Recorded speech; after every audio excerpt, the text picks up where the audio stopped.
Whatever. Good morning, everybody. Ben and Woods, 97.3 The Fan. Good to be here with you on a Tuesday, December 12th. Let's get our heads right. What do we got? 13 days until Christmas comes. I cannot wait. To get wake up that morning, open some presents, watch the kids. It's such a fun day in our house. My wife is very, very nice around Christmas time. Much nicer than the rest of the year, I would say. Holiday Hannah is much like Margarita Hannah. This is a little more pleasant to be around. You know, you don't really want to run into like April Hannah. April Hannah's not my favorite. Or like June Hannah's tough. July Hannah's very tough. Is she nipping into the nog without you knowing? She may nip into the nog. Is that what keeps the holiday season merry around the Woods home? She just gets, she just loves the holiday. So it's nice. It's a nice vibe in my home these days for the most part. Let's see, that's Paul Reindl. He's our executive producer. Good morning, Paulie. Hey, how are you? I'm doing great. And Benjamin R. Higgins, your friendly neighborhood sports anchor, is here as well. Good morning, Benjamin. Hello, everybody. Chris in the chat says, cut the crap, Woods. Get to what we want to talk about. Bro, I need to warm up my car here. I don't want to go at 6:02 straight into deferments and math and crap like that, Chris. So I'm not trying to be a jerk here. I'm not Holiday Woods. I'm going to do what I want. And what I want to do is hang out with my friends for a minute. I want to warm it up. When you make love to your wife, Chris, you just rip your pants off and just jump on top of her? No, you don't. You got to get everything warmed up. And that's what we're doing. We're warming up the car right now. We can talk about a tiny bit of the story now, and then we can talk about the rest of it much later. Yeah, exactly. We're going to do a little bit now. And then we're going to get to the meat of it. And again, Chris, 3 hours and 57 minutes to go, bud. He says sometimes the beast needs to be let out, my guy. It's fair. I want to warm up, though. I need to. I want to chat with my friends. I want to get loose. I would like to have some fun today. It was interesting, man. Yesterday, after the show ended, we walked back into the production studio, and Benjamin Higgins himself looked me dead in the eye, and he goes, We got to start doing something fun again. I go, bro, I couldn't agree more. I could not agree more. I mean, Paulie, make a wheel, pin me to it, and throw lunch meat at me. I don't care. I'm ready to laugh again, dude. You and I were on the phone yesterday afternoon, and we kind of had the same conversation. Yeah. I said, look, we do this every offseason. A week or so after the World Series, we go, what the F are we going to do for the next 3 months? Every year. But we've had a lot of content this offseason. It's just been the horrible. Problem is, it's horrible been content. Just a kick in the nuts every 2 weeks. It's something new. It was a month of Bomel versus Preller. Then we didn't have a manager for a month. Right. Then the owner died. Yeah, Then our we beloved traded owner. Juan Soto. Yes. Then Ohtani signed with the Dodgers. Now he's doing it for like $1.50 a year. Now he's paying them to play for them. So forgive us if we don't jump right into it. Okay? Forgive us if I want to talk about something else for just a minute. It's so frustrating. It's been so frustrating. I'm going to the church today. I'm going to light a candle for Fernando Tatis Jr., who starts playing in the Dominican League soon. Yeah. I'm going to be on my knees praying. I mean, the way this offseason is going, it just feels like tempting fate. 100%. To put him out there with Estrellas Orientales today, playing for his dad. I'm going to be on my knees on the pew. At least he's going to be out in right field, yes, is what we're hearing. And not shortstop, Dad. I'm going to be saying my catechisms to the Lord above. Please, please, please, watch over him. We cannot get any more bad news. We don't have a coaching staff. We have nothing. There's nothing. We have one outfielder. So forgive me if I wanted to talk about something a little different. We got plenty of time. Listen, I amped that up for dramatic effect. But no, I mean, it has been no shortage of material. Just the material has all been morbidly depressing and sad and horrible and confusing. Like yesterday's day, my wife walked in at the table and she goes, I was staring at my phone. She goes, "What is your problem?" I go, "I cannot figure it out. I don't know what's going on right now, and I can't stand it." And I said to you guys this morning, I go, back in school, I used to get so mad My dad, my beloved father, Gary, who's probably listening, that man, and he would tell you, he used to stand at the table with me, would try to be so patient with me when we would do math. And I would mad cry and get up, go figure, push the chair away, storm upstairs, livid, because it didn't register in my brain. I was not good at numbers. I never have been. He tried to show me how to balance a checkbook. I'm like, what are you speaking? What language is this you speak? I've never liked numbers. And now, my favorite game, the game that I would die for, is literally nothing but one giant math problem. So get off your act, let's do some math. And my dad's so good at numbers, the frustration. So I would see him getting frustrated, and it would make me frustrated because I felt like an idiot. And I'd be like, I just don't get it. I'm a moron. And I'd run upstairs. So now when I watch baseball, what is it, Ben? It's all probabilities. It's all expected numbers. It's all, there's the new way to, so I got comfortable for many, many years with, okay, I know how to calculate batting average. I know how to look at 43 home runs. Okay, I know those numbers I knew. OPS is simple enough. OPS is simple it's enough. Simply adding OPS on plus. base percentage and slugging. Yep. Okay, now with add the plus, we're starting to get into a little more But mathematical territory. You explained it, and it made sense, and it registered in my head.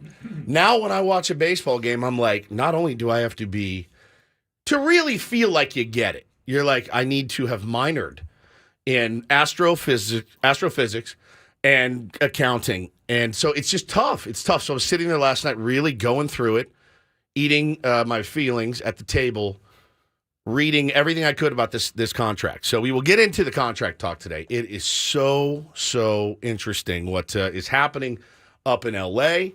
But I did want to ask you guys a question. When you were kids, and we're doing the Christmas and holiday extravaganza next week, were you ever allowed to open a present early? Did you ever get the, like, all right, if you guys are good, you can open a present We would get early. one on Christmas Eve. Okay, same here.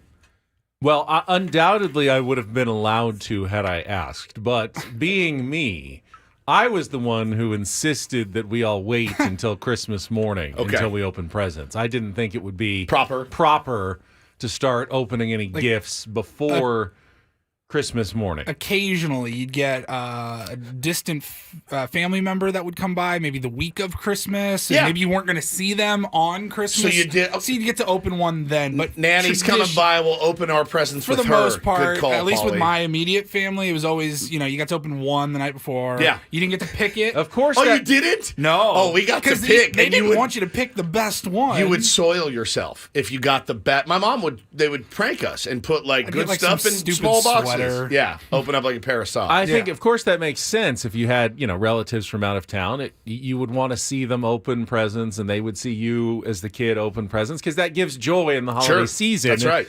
To give gifts and see the happiness that it brings. But we were pretty much, you wait until traditional Christmas morning, and that would create a very impressive scene, because all the presents would eventually collect, and then Santa would come down, and it would be awesome. It would be a cornucopia of gifts on Christmas morning, which was very cool, but probably lost a little bit of its oomph when you're still opening. I want to go play. You got like 9 more presents to open. We're not done yet. That's probably true. Better to spread it out a little bit. That's actually. probably true, Benny. I like that. Do the Santa stuff in the morning. Do the stuff from the parents and the grandparents on Christmas Eve. Decent. But the reason I bring that up is I got a gift in the mail yesterday for us from our pal Rob.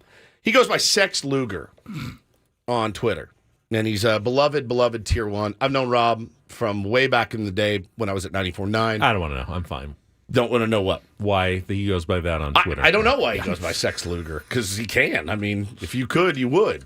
Ben Higgins, a.k.a. Sex Luger from Channel 10. Like a Sex Pistol? I think so, yeah. Unless he's a loser. So it says a gift for you, and it's for all of us.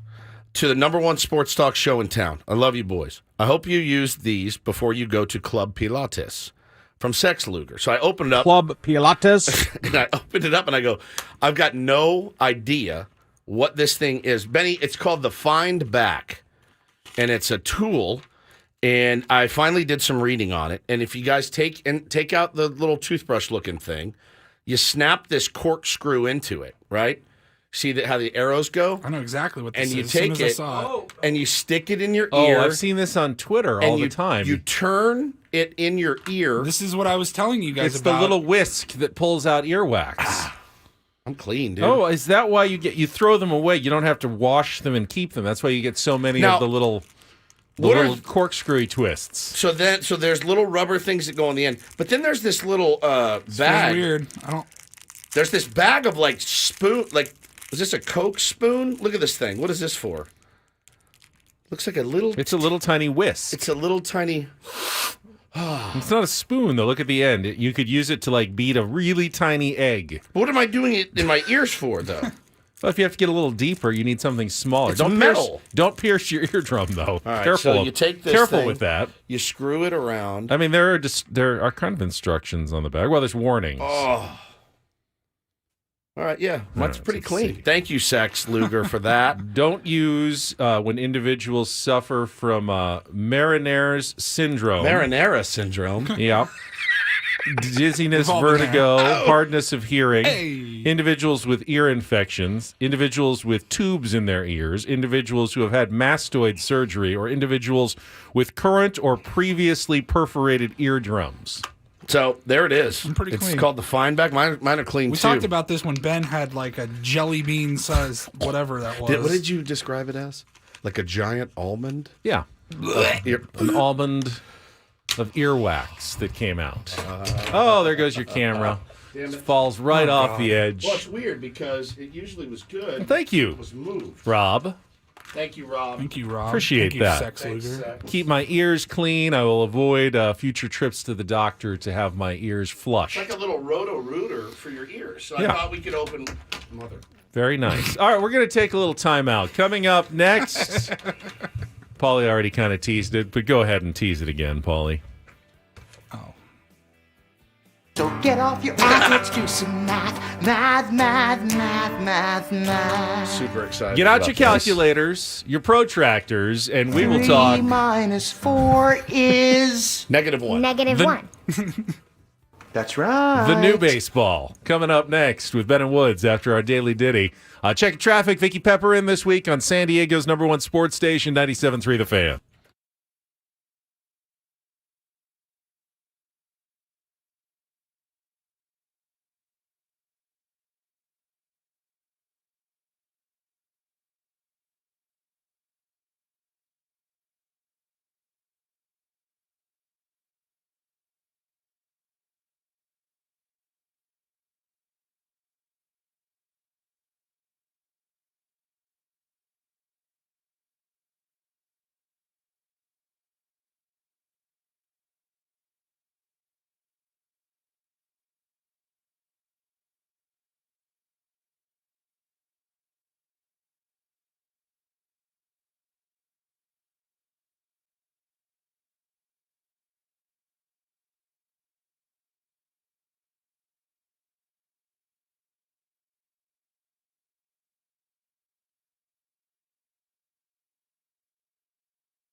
that what happened to my nose? Jack Frost was nipping at it, and now I have a big... That's what happened. Looks a little better today. A little bit. Yeah. I had a big, bright red nose yesterday, like Rudolph. Jack Frost was nipping at it, apparently, in my sleep. Like a zit or an ingrown hair, maybe, right in the tip. Does not feel good. Just the tip of my nose was bright red. Still a little shiny. Paulie with the Daily Ditty selection I love today. This song. I do too. Beautiful. This is my favorite version. Why are you guys so much higher than me? This is the Christmas song by Nat King Cole. Yeah. It's called the Christmas song? Merry Christmas to you in parentheses. Oh, okay. But yeah, this is the Christmas song. You've heard. I thought it was called Chestnuts Roasting on an Open That's Fire. just the first line. Not every song is named after the very first line. I did think it was that. Hey, we play Chestnuts Roasting on an Open Fire? Can you play Jingle Bells, Jingle All the Way? That's a great one. Can you play Dashing Through the Snow? Dashing Through the Snow in one horse open sleigh? You mean Jingle Bells? Jingle Bells, yeah. That's right. All right, so let's get into it. I don't know where to start. I was beyond... I think I laughed when I first saw the tweet from Fabian... Yeah, from The Athletic. Fabian Ayala? Fabian from The Athletic. Fabian from The Athletic. That guy. And then Jeff Passan. I started laughing. I go, this isn't real. You guys will fall for anything these days. And the more I read it and the more people confirmed it, it is true. Ben, lay it out for me. I thought the best explanation, because I had to explain it to many lay people at work last night who just could not understand, get their minds around the concept of what the Dodgers and Shohei Ohtani were doing. So, yes, of course, we heard about the 10-year, $700 million contract agreed to over the weekend, Friday. And that, of course, comes out to $70 million per year. But we find out yesterday that of that $70 million per year, Shohei Ohtani will actually only receive $2 million of it in the current 10-year period, $2 million per year. And the remaining $68 million per year, or $680 million, will be paid after the contract expires in 2034 on a yearly basis for the next 10 years after that. I thought the best explanation, because it is very complicated on how to really understand it, but consider the fact that the Dodgers will be paying Shohei Ohtani $70 million per year, and he will then be loaning them back the $68 million that he is not owed. Or actually, if you want to really dial it down and why it's only costing the Dodgers $46 million per year in the salary cap under the CBT level, they'll be paying him $46 million a year. He'll be loaning them $44 million, and then they'll pay him back with interest at the end, $68 million per year for those 10 years when it's over. So that's why the Dodgers are getting a discount when it comes to CBT levels and what the current value of the contract is versus not. Why is it not $70 million per year? Really, why is it less than that? My eyes glazed over about 3 minutes ago. Yeah, I and it's not your fault. It is not your fault. Okay, this is not what I want to talk about. Fault. No, it's not your fault. This is not what we want to talk about. Normally, it's holy crap. You know, so-and-so signs a big deal, 10 years, $352 million. Even my dumb ass can go, it's $35 million a year. That's a lot of dough. And he's going to, let's see, he's 28 now. He'll be 38 when the deal's over. That's math I can do. I don't need to know the details of everyone's contract. You know, you'll see things from time to time. Oh, they're donating this percentage to this. They're gonna, we've got. It's not like we don't have guys that are getting deferred money. I believe Manny's getting some deferred money as well. Yeah. And Fernando is getting some deferred money. Is he not? I didn't or see is it any just deferred. escalating? It's escalating, but it's not deferred. Okay. It's just kind of. But I mean, in essence, it does work the same way because it's escalating. Let's the keep Padres it are paying cheap now more than what they're actually paying them against the CBT level, Right. and then later in the contract, they will actually pay them more, and the CBT number will be less. So I think that you have to look at this deal like you do everything with shades of gray. Unless you're a Dodger fan, you're like, we have the most humble, kind, generous, best player in the world. That's how. Look, if it was the same deal here, I'm not going to lie to you guys. That's the exact narrative that I would take and I would run with until the end of the contract. I would come on this morning and go, we are so blessed to have this unselfish king as our who's going to only cost us $2 million. As he rehabs his arm, he's still going to go out and hit. And that's exactly how I would spin it. There's shades of gray in all of this. There's absolutely shades of gray.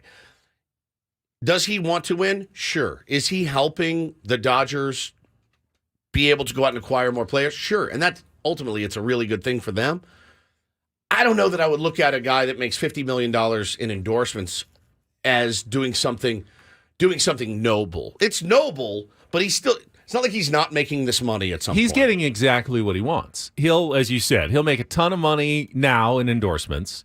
He will help the Dodgers win, which you can understand after playing for the Angels for the first, six years of his career, that he wants to go somewhere, and he does not want to hear one thing about how, this $70 million salary has really handcuffed us under the CBT, right. And we're not going to be able to keep Freddie Freeman or whatever. They were not going to be able to supplement with guys around you and get into another situation with the Angels. So from Ohtani's perspective, I do understand why he's doing this. He'll also save tax-wise because when they actually pay him after the contract is over, he probably won't be living in California, and he won't have to pay the state taxes. Either he'll be back in Japan or he can move to Arizona or wherever he wants to avoid some of the tax penalties on that. So it makes a lot of sense from an Ohtani perspective. It makes a lot of sense from a Dodgers perspective. They have a giant, investment fund ownership group that, this is what they do, makes perfect sense for them to, delay the pain a little bit because they'll be able to afford it in the future and reap the benefits now. None of it is crazy when it's all laid out. Well, the interesting part too is this: is like I told you, reached out to somebody in Major League Baseball, and the financial guru as well. The investment of Ohtani is going to be able to pay for all of this within 5 or 6 years, is what I was told. Like if they're smart with their money and they're a giant wealth management firm or whatever, none of this is going to hamstring them, Ben, even 10, 12 years from now, right? That's basically the investment of Ohtani is going to pay for all of that down the road. They're going to have a big lump sum. They're going to have a big chunk of change that they use because of the marketing, the jerseys, everything that he brings to the table, the TV deal that they have that is massive in the billions. They're going to be fine. And I think that's what drives people to crazy. There's never going to be a point where this hamstrings the Dodgers, correct? Correct. Never. Likely not. Yeah. You never know. An asteroid could fall out of the sky. You have no friggin' idea. But as far as this deal, I looked last night for anything or anyone that said it was a negative. Couldn't find one.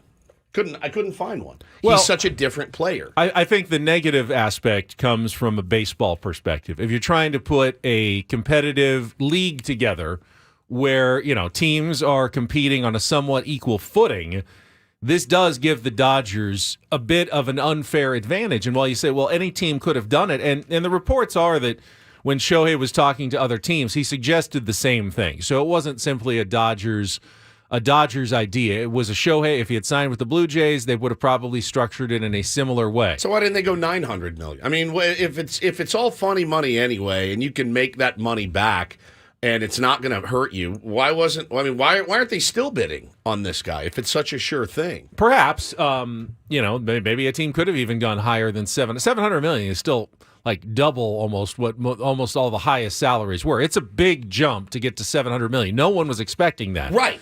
But I think you actually tweeted out what the real issue is in baseball, and that is now every other player is going to be looked at with the side eye, and they're going to, why aren't you deferring your money so your team can win now? I've already seen it, and I've seen Padres fans already going after guys that are on our team, and that's the narrative that surprised the hell out of me when I did read. The Major League Baseball Players Association said thumbs up to this. Defer as much as you want. Mm-hmm. They said thumbs up. And they thought, well, that's probably a good thing. I mean, give more options to our players, have them structure it whatever they want. But now the narrative will be, and again, I'm not making this up or looking into the future. I've already seen it. Wish we had guys that wanted to win like that. And it's like, now a guy's bad for signing a long-term deal and staying in a city and, whatever.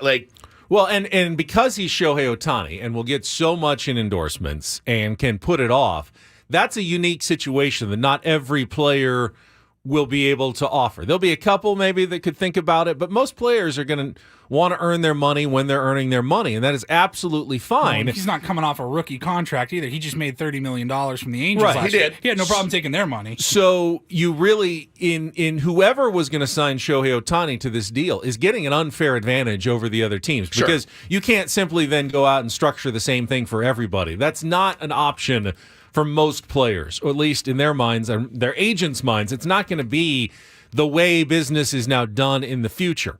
Nor could probably a number of the franchises. Could the Kansas City Royals have absorbed a $68 million payment for no players in 10 years? I don't know that they could have. The Dodgers absolutely can. An $8 billion TV deal. Yeah, they have the backing, they have the security and finances to do this, whereas a lot of teams didn't. So in that sense, you have created a very unequal playing field that is now tilted toward one of your largest market, biggest teams, and is going to help them in unnecessary ways for many years to come. Competing against, obviously, the San Diego Padres and other teams in the NL West who should be the most up in arms about this deal because they don't really have any recourse or way to stop it or really a way to counter it at all going forward. Sure. Listen, I said it last night on Twitter, and I stand by it, and I've said it on these airwaves for the last 5 years. You can, let's be honest with it. They didn't break one single rule. They didn't break one single law. They found a loophole. They exploited it. Too bad for them that they have not been able to find or buy that October loophole yet, because it's all different then. And all the regular season wins in the world mean jack squat, especially when you spend that kind of money and you have that kind of talent. Actually, I lied. They did find one loophole in October. It was a 60-game season. That was the loophole that they found. They exploited it, and they won their short season championship. This means this is no guarantee that Dave Roberts will suddenly become the world's greatest postseason manager just because he has Shohei Ohtani. Not going to hurt him. Not going to hurt him. And it's going to be a formidable lineup. And if the rumors are true, they're going to add 2 to 3 pieces that are absolutely nasty and expensive, and they're going to go for it. Pressure's going to be on them. We've seen how they react under pressure. We've seen it. Yeah. No, you're right. It doesn't buy a championship. No, you can't. It does buy a lot of it buys a lot of tosses at the dartboard. No doubt. Well, they've had tosses, but they get them every year anyway. Yeah, you're really not changing much. You're still going to win 100 games. You always were. You always were with the talent that you have. But so we'll see, man. We'll see how it all shakes out. But it's not. They didn't do anything wrong, and it does give you a tinge of jealousy. But you do wonder if they had presented this exact same deal to Major League Baseball with Juan Soto. And he still had a year left on his deal, but maybe that's not a fair comp. If they did try to present a deal like this to Aaron Judge, I want to talk about that because that was going around yesterday, and let's get to that when we come back in a little bit, because there was a report that the Padres had a unique structure to their Aaron Judge offer that would have been reportedly rejected by Major League Baseball, and I saw Padres fans mad about that. Bless me. We'll talk about that coming up, but also Kendry Morales with a home run. That was just a sneeze. That's totally different, Paulie. That was a sneeze. It's also the end of the year, and from now until our holiday extravaganza, we're going to go back and pick out some of our favorite moments month by month on Ben and Woods, and we're going to start. I love a look back by looking back at a couple of our January hits when we come back. So you definitely do not want to miss any of these over the next 6 days as we count down 12 months of 2023. All coming up next with Ben and Woods on San Diego's #1 sports station, 97.3 The Fan.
So do the powers that be in Major League Baseball, media, commissioner's office, etc., have it out for the San Diego Padres and smaller market teams?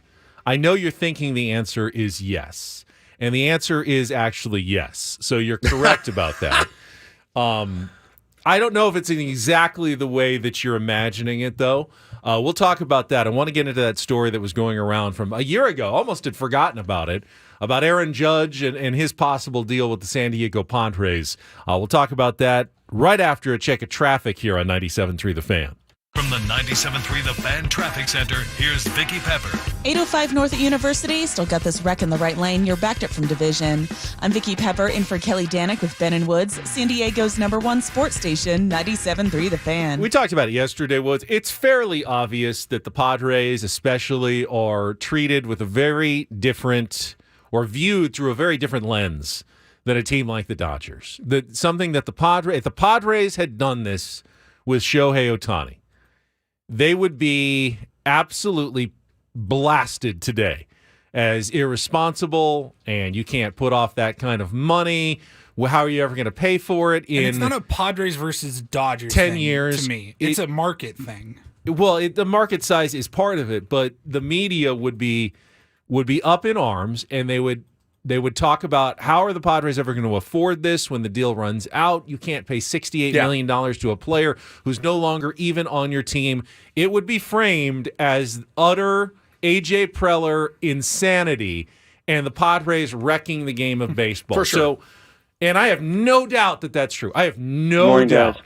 There'd be a couple of outliers who would go, I this think is it's kind of genius. creative and genius. But for the most part, they'd have been bashed had they done this. Yet, as you pointed out, the Dodgers almost universally have been hailed as, creative thinkers, and Ohtani's being praised as, team guy who's given it up to make sure that he's going to win. So, in that sense, 100%, the national media has it out for the San Diego Padres.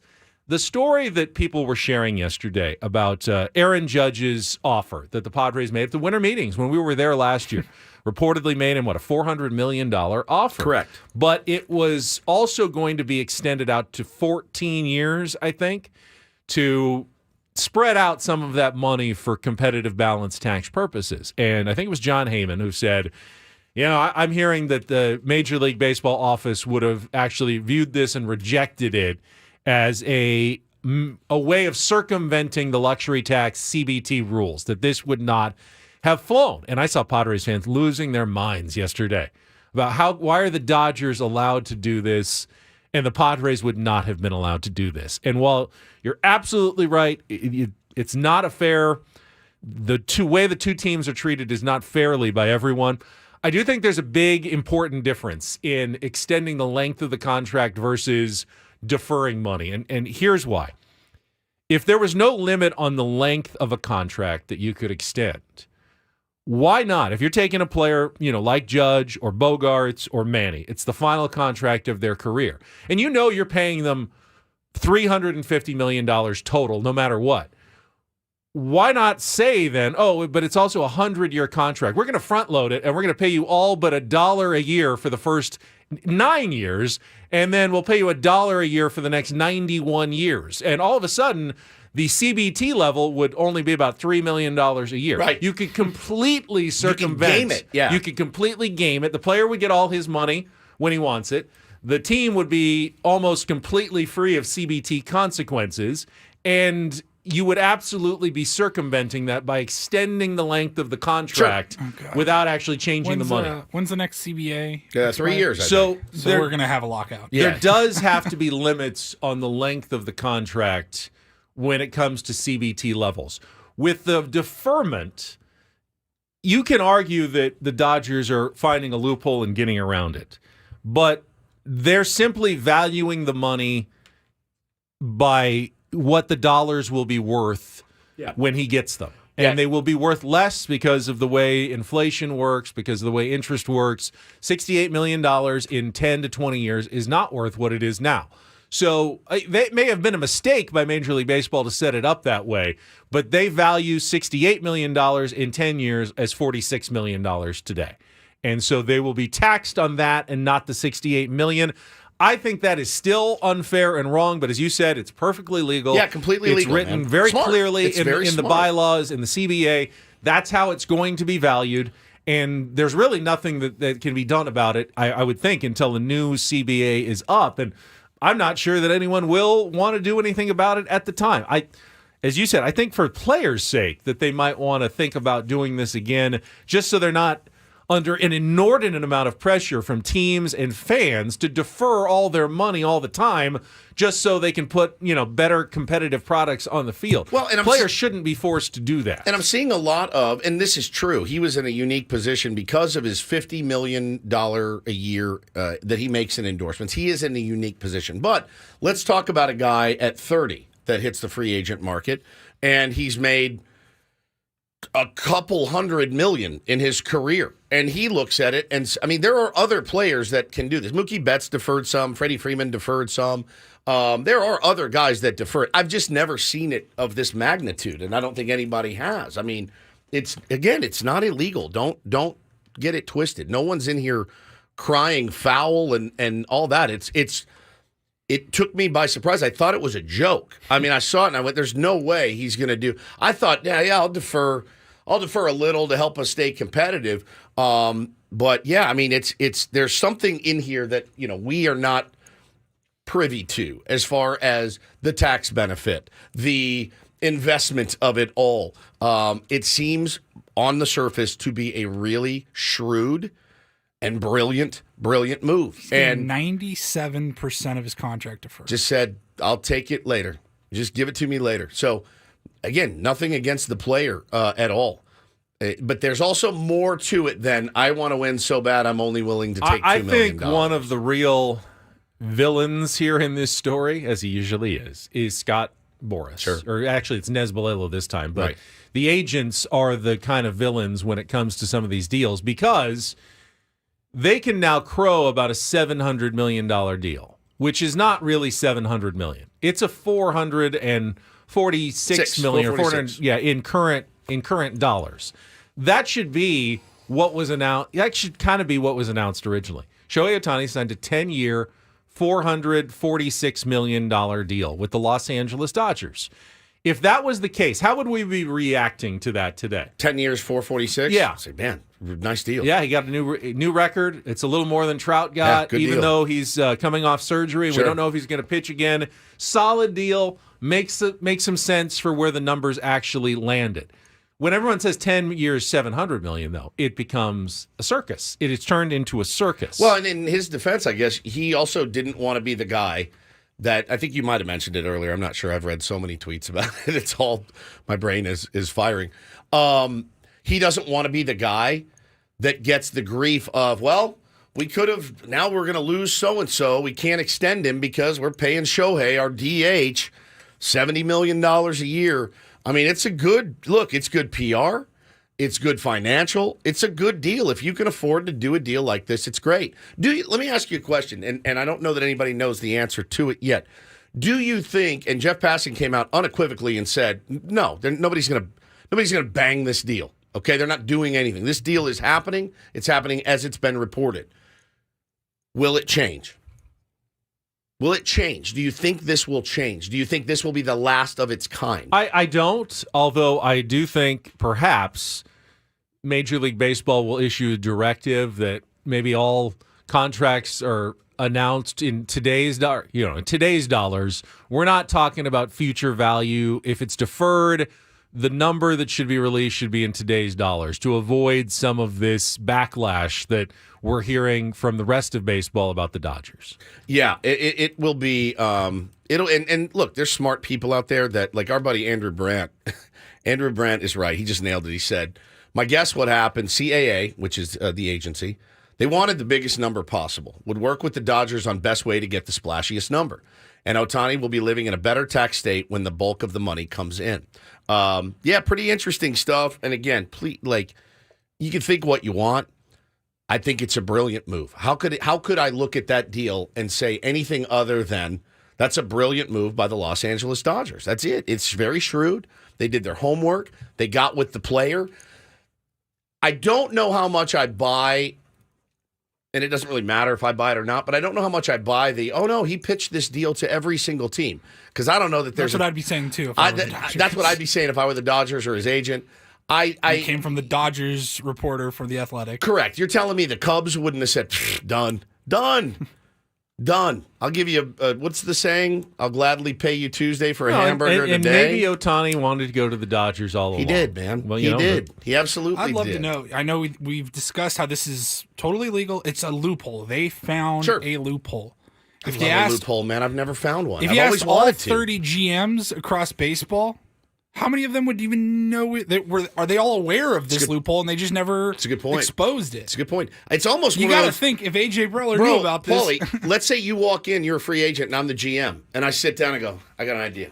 I'm going to give you $50 now. In 2035, Paul, I'm going to give you $500. It's almost it could turn players off. Yeah, I don't think that this isn't a pitch you can make. I think that most GMs or all GMs were aware of it. I don't think there are a lot of players it would even be a starter for. I mean, there's deferred money, as Wood said, in a lot of contracts.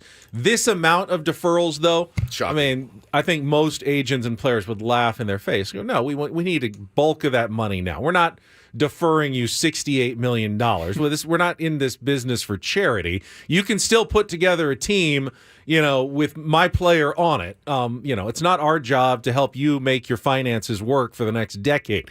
Ohtani, different situation, different motivations, plenty of money already and plenty of money coming in. Just besides the $2 million a year, it worked for them. Made for a big number, worked for the agency, worked for the Dodgers, worked for Ohtani. I think it's just like Ohtani is a unicorn, I think this deal is going to be somewhat of a unicorn in Major League Baseball and not some sort of model of what we're going to see with all the deals that come the rest of this CBA. Yeah, that's absolutely fair. And we'll wait and see. There's no sour. I think the only grapes in my mouth that are sour is that I'm like, I wish we would have done this. And I think that's fair. But as I said, Padres would have been absolutely ripped for it. They would have. There's no question. The commissioner's office would have had a lot of concerns about the Padres' future finances and everything because they don't have that Dodgers TV deal. It's the biggest problem in baseball right now. TV. The inequity in TV revenues among the teams that really make it a different sport for the Dodgers and Yankees and Mets and everybody else. Yep. They're playing a different sport than the other teams. Yeah, the other teams don't have to worry. Padres are worried about the debt service ratio. People are going, well, why aren't the Dodgers worried about it? Well, because they're worth so much more, and they have so much more in their coffers that their debt is fine. They can take on way more debt and future obligations because they have the backing to pay it off later. Yeah. And it's not just the Padres that don't. There are many other teams that wouldn't be able to absorb $68 million a year for nothing, which is what the Dodgers will have for a decade. I mean, think of how much we hate Eric Hosmer's $13 million for 3 years. This is $68 million for 10 years that they're going to be paying after Shohei Ohtani is gone, and you wonder, retired, and done. And the crazy thing is, we always talk about what winning a World Series does for a team financially, and it is significant. But also Ohtani being a money printing factory all on his own. I mean, you can double it. I mean, but you need to go out and win do you even need to go out and win world championships right now to get your money back from Ohtani? I don't think you do, and that makes it so interesting. Now, guy defers, that much of his salary, and you want to go out and get new players. You have to win at some point. We'll see. I don't know that he's the money printing factory that some people say he is for the LA Dodgers. I heard he is, man. I heard 5 to 6 years he pays for himself. I tend to disagree with that. We've talked about it a little bit before. We'll come back. We've got some Take on Woods ahead. We had some Padres news yesterday. No signings, but some Padres news to share as well. Coming up next on The Fan.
Start brewing the coffee now.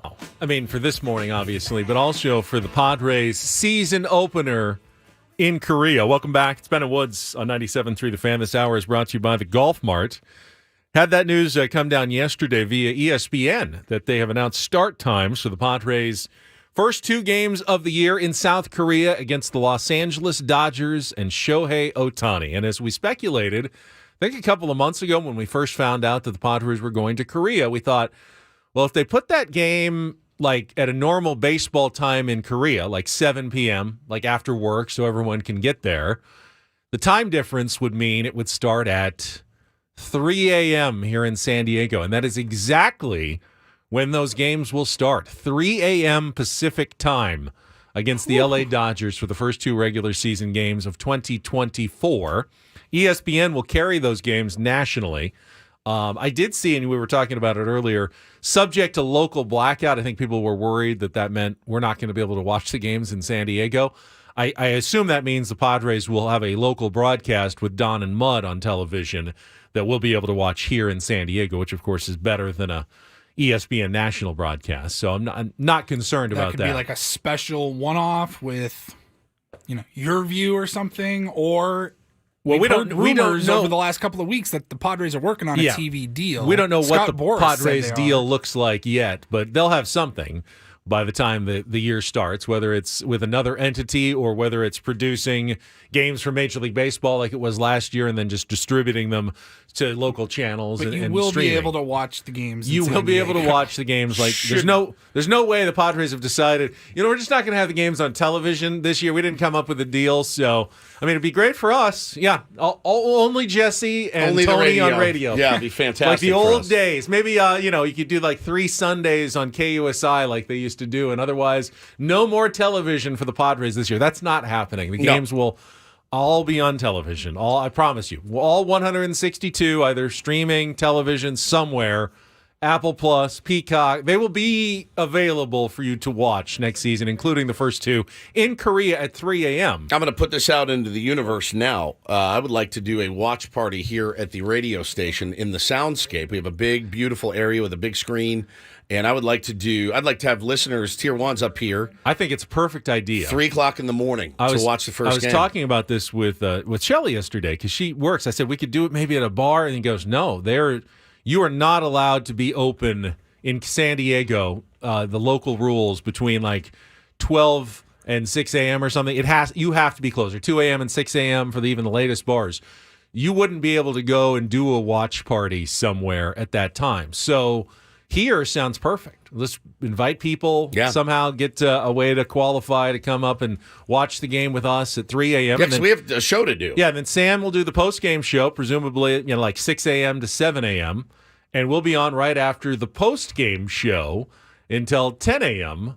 for those first 2 games, which sounds crazy. I'm all about it, man. I'm all about it. I think it'd be an absolute blast having the tier 1s up here, hanging out, watching the first couple of games against the Dodgers, who will be just full of talent, I'm assuming, because they're not done yet. I mean, the rumors that they are in on Yamamoto now, and I've heard Blake Snell's name mentioned to the Dodgers as well. Josh Hader Josh morning. Hader was a rumor this morning. So, yeah, it's going to be, look, they're going to win. They're always projected for 100+ every year. So we'll see what happens. How many more can you win? I guess we'll see. Need a contestant for Take on Woods here in a couple of minutes. If you want to try to qualify for our trip to Las Vegas, give us a call. It was a good game yesterday. Woods pulled it out in a close one, but you can try again today. 833-288-0973. Dial us now. 833-288-0973. That's just a couple of minutes away. Mentioned it in our open, but wanted to kind of talk a little bit more about Fernando Tatis Jr. and that news as well. He will reportedly be playing today for his dad's team, Estrellas Orientales, in the Dominican Winter League. Now, there were some reports. Remember, Dad, Fernando Tatis Sr., had said, yeah, he's playing for us, and he's a shortstop.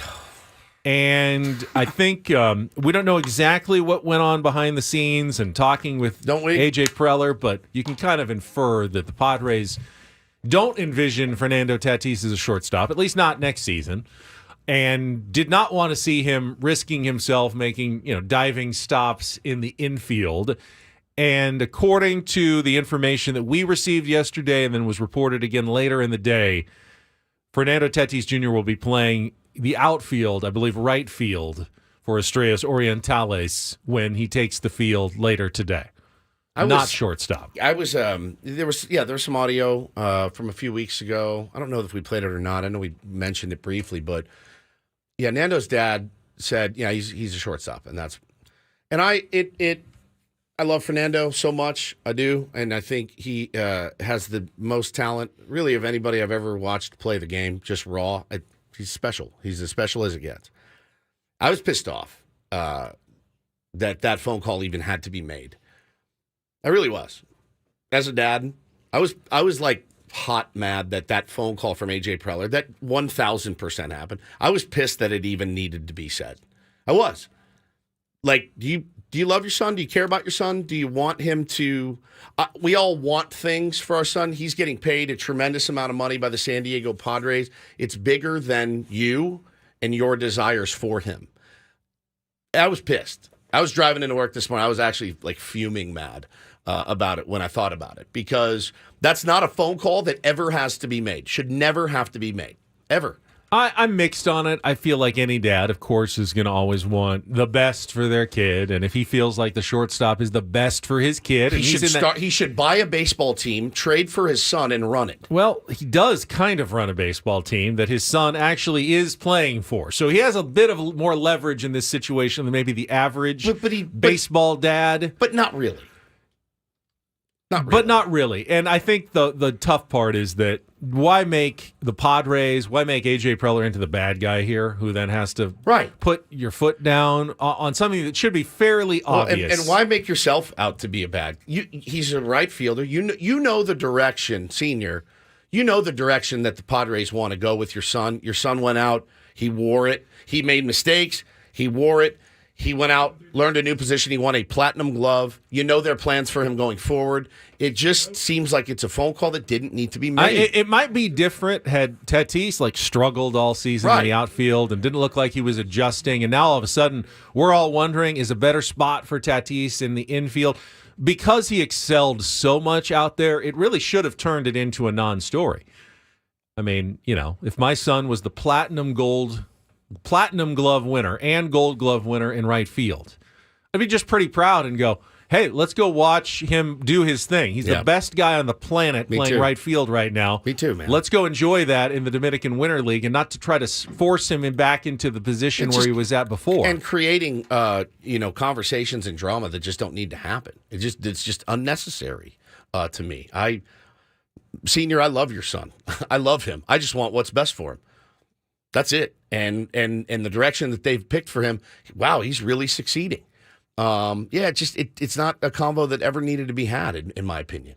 It's just not. Good for Fernando, who has really stayed out of it. I mean, it's a tough spot to be put between your dad and your baseball team, and you don't really ever want to side against your own family, but you can't really go and make a big deal out of it and turn it into a giant media story the other way as well. So he's done what he has to do, and he's kind of stayed above the fray, never really chimed in on it. He's been asked about it a few times and has given, I think, a fairly diplomatic answer. Sure. I love shortstop. Sure. But, Which doesn't make him a bad guy that he loves shortstop. You know what I mean? And it doesn't make his dad a bad guy that he wants him to play shortstop. That's just not the direction. If he had went out and played all season looking like he had no interest in being in the outfield, it was terrible, disinterested and was terrible, it becomes a story. But you can say it when you're putting that kind of effort and that kind of advancement into your position, no one can say anything against you. He's handled it very, very well. It's just comments that don't need to be made, man. And I'd never want to cast my son into a bad light, ever.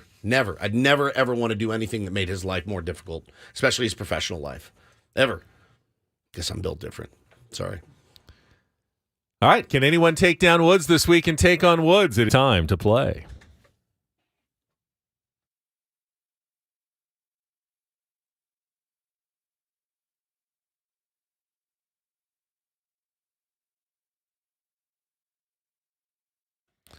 We got Billy on the line today. Hello, Billy. How are you? I'm well. Good to see you. All right. First timer? No, this is my second time. Second time. All right. Second time. All right. Good luck to you. We've got the prize up for grabs is a grand prize drawing of a 2-night stay in Las Vegas at the Westgate Las Vegas Resort and Casino, dinner at their Edge Steakhouse, and 2 tickets to Barry Manilow at the International Theater. See Copacabana, Mandy, and more. Tickets are available now at Ticketmaster.com. Here are your categories, Billy, today. We've got Opposites Attract. 5 songs with a pair of opposites in the title. Got You Punk. It's a punk music category submitted by Tier 1 Carl. I think it's very difficult unless you know punk, but if you did, I think it would be a great category to win. Stop saying it's super difficult. I just don't it's want... never going to get picked. I don't want someone to get in. I think someone who knows punk should be ready to call in one of these days and take that category. Or we have the mystery category is back. So a little dicey today on the category choices, Billy. Opposites Attract, You Punk, or the mystery category. What would you like to play? Well, Opposites Attract has been up there a while. Let's do that one. All right, Opposites Attract. Today we're looking for 5 songs with a pair of opposites in the title, like, light and dark, something like that. So you'll have 60 seconds to answer as many of the 5 questions as you can. Pass if you don't know one. We will come back to it if there's time left on the clock. First question is our 2-second song. Polly is queuing it up now. You need to give me both the title of the song with the opposites there and the artist to score that point. So, Billy, are you ready to play? Ready. All right, Paul, you ready? All right, 60 seconds on the clock in the category Opposites Attract. Your time begins when Paul plays the music. Good luck, Billy. Let's take on Woods.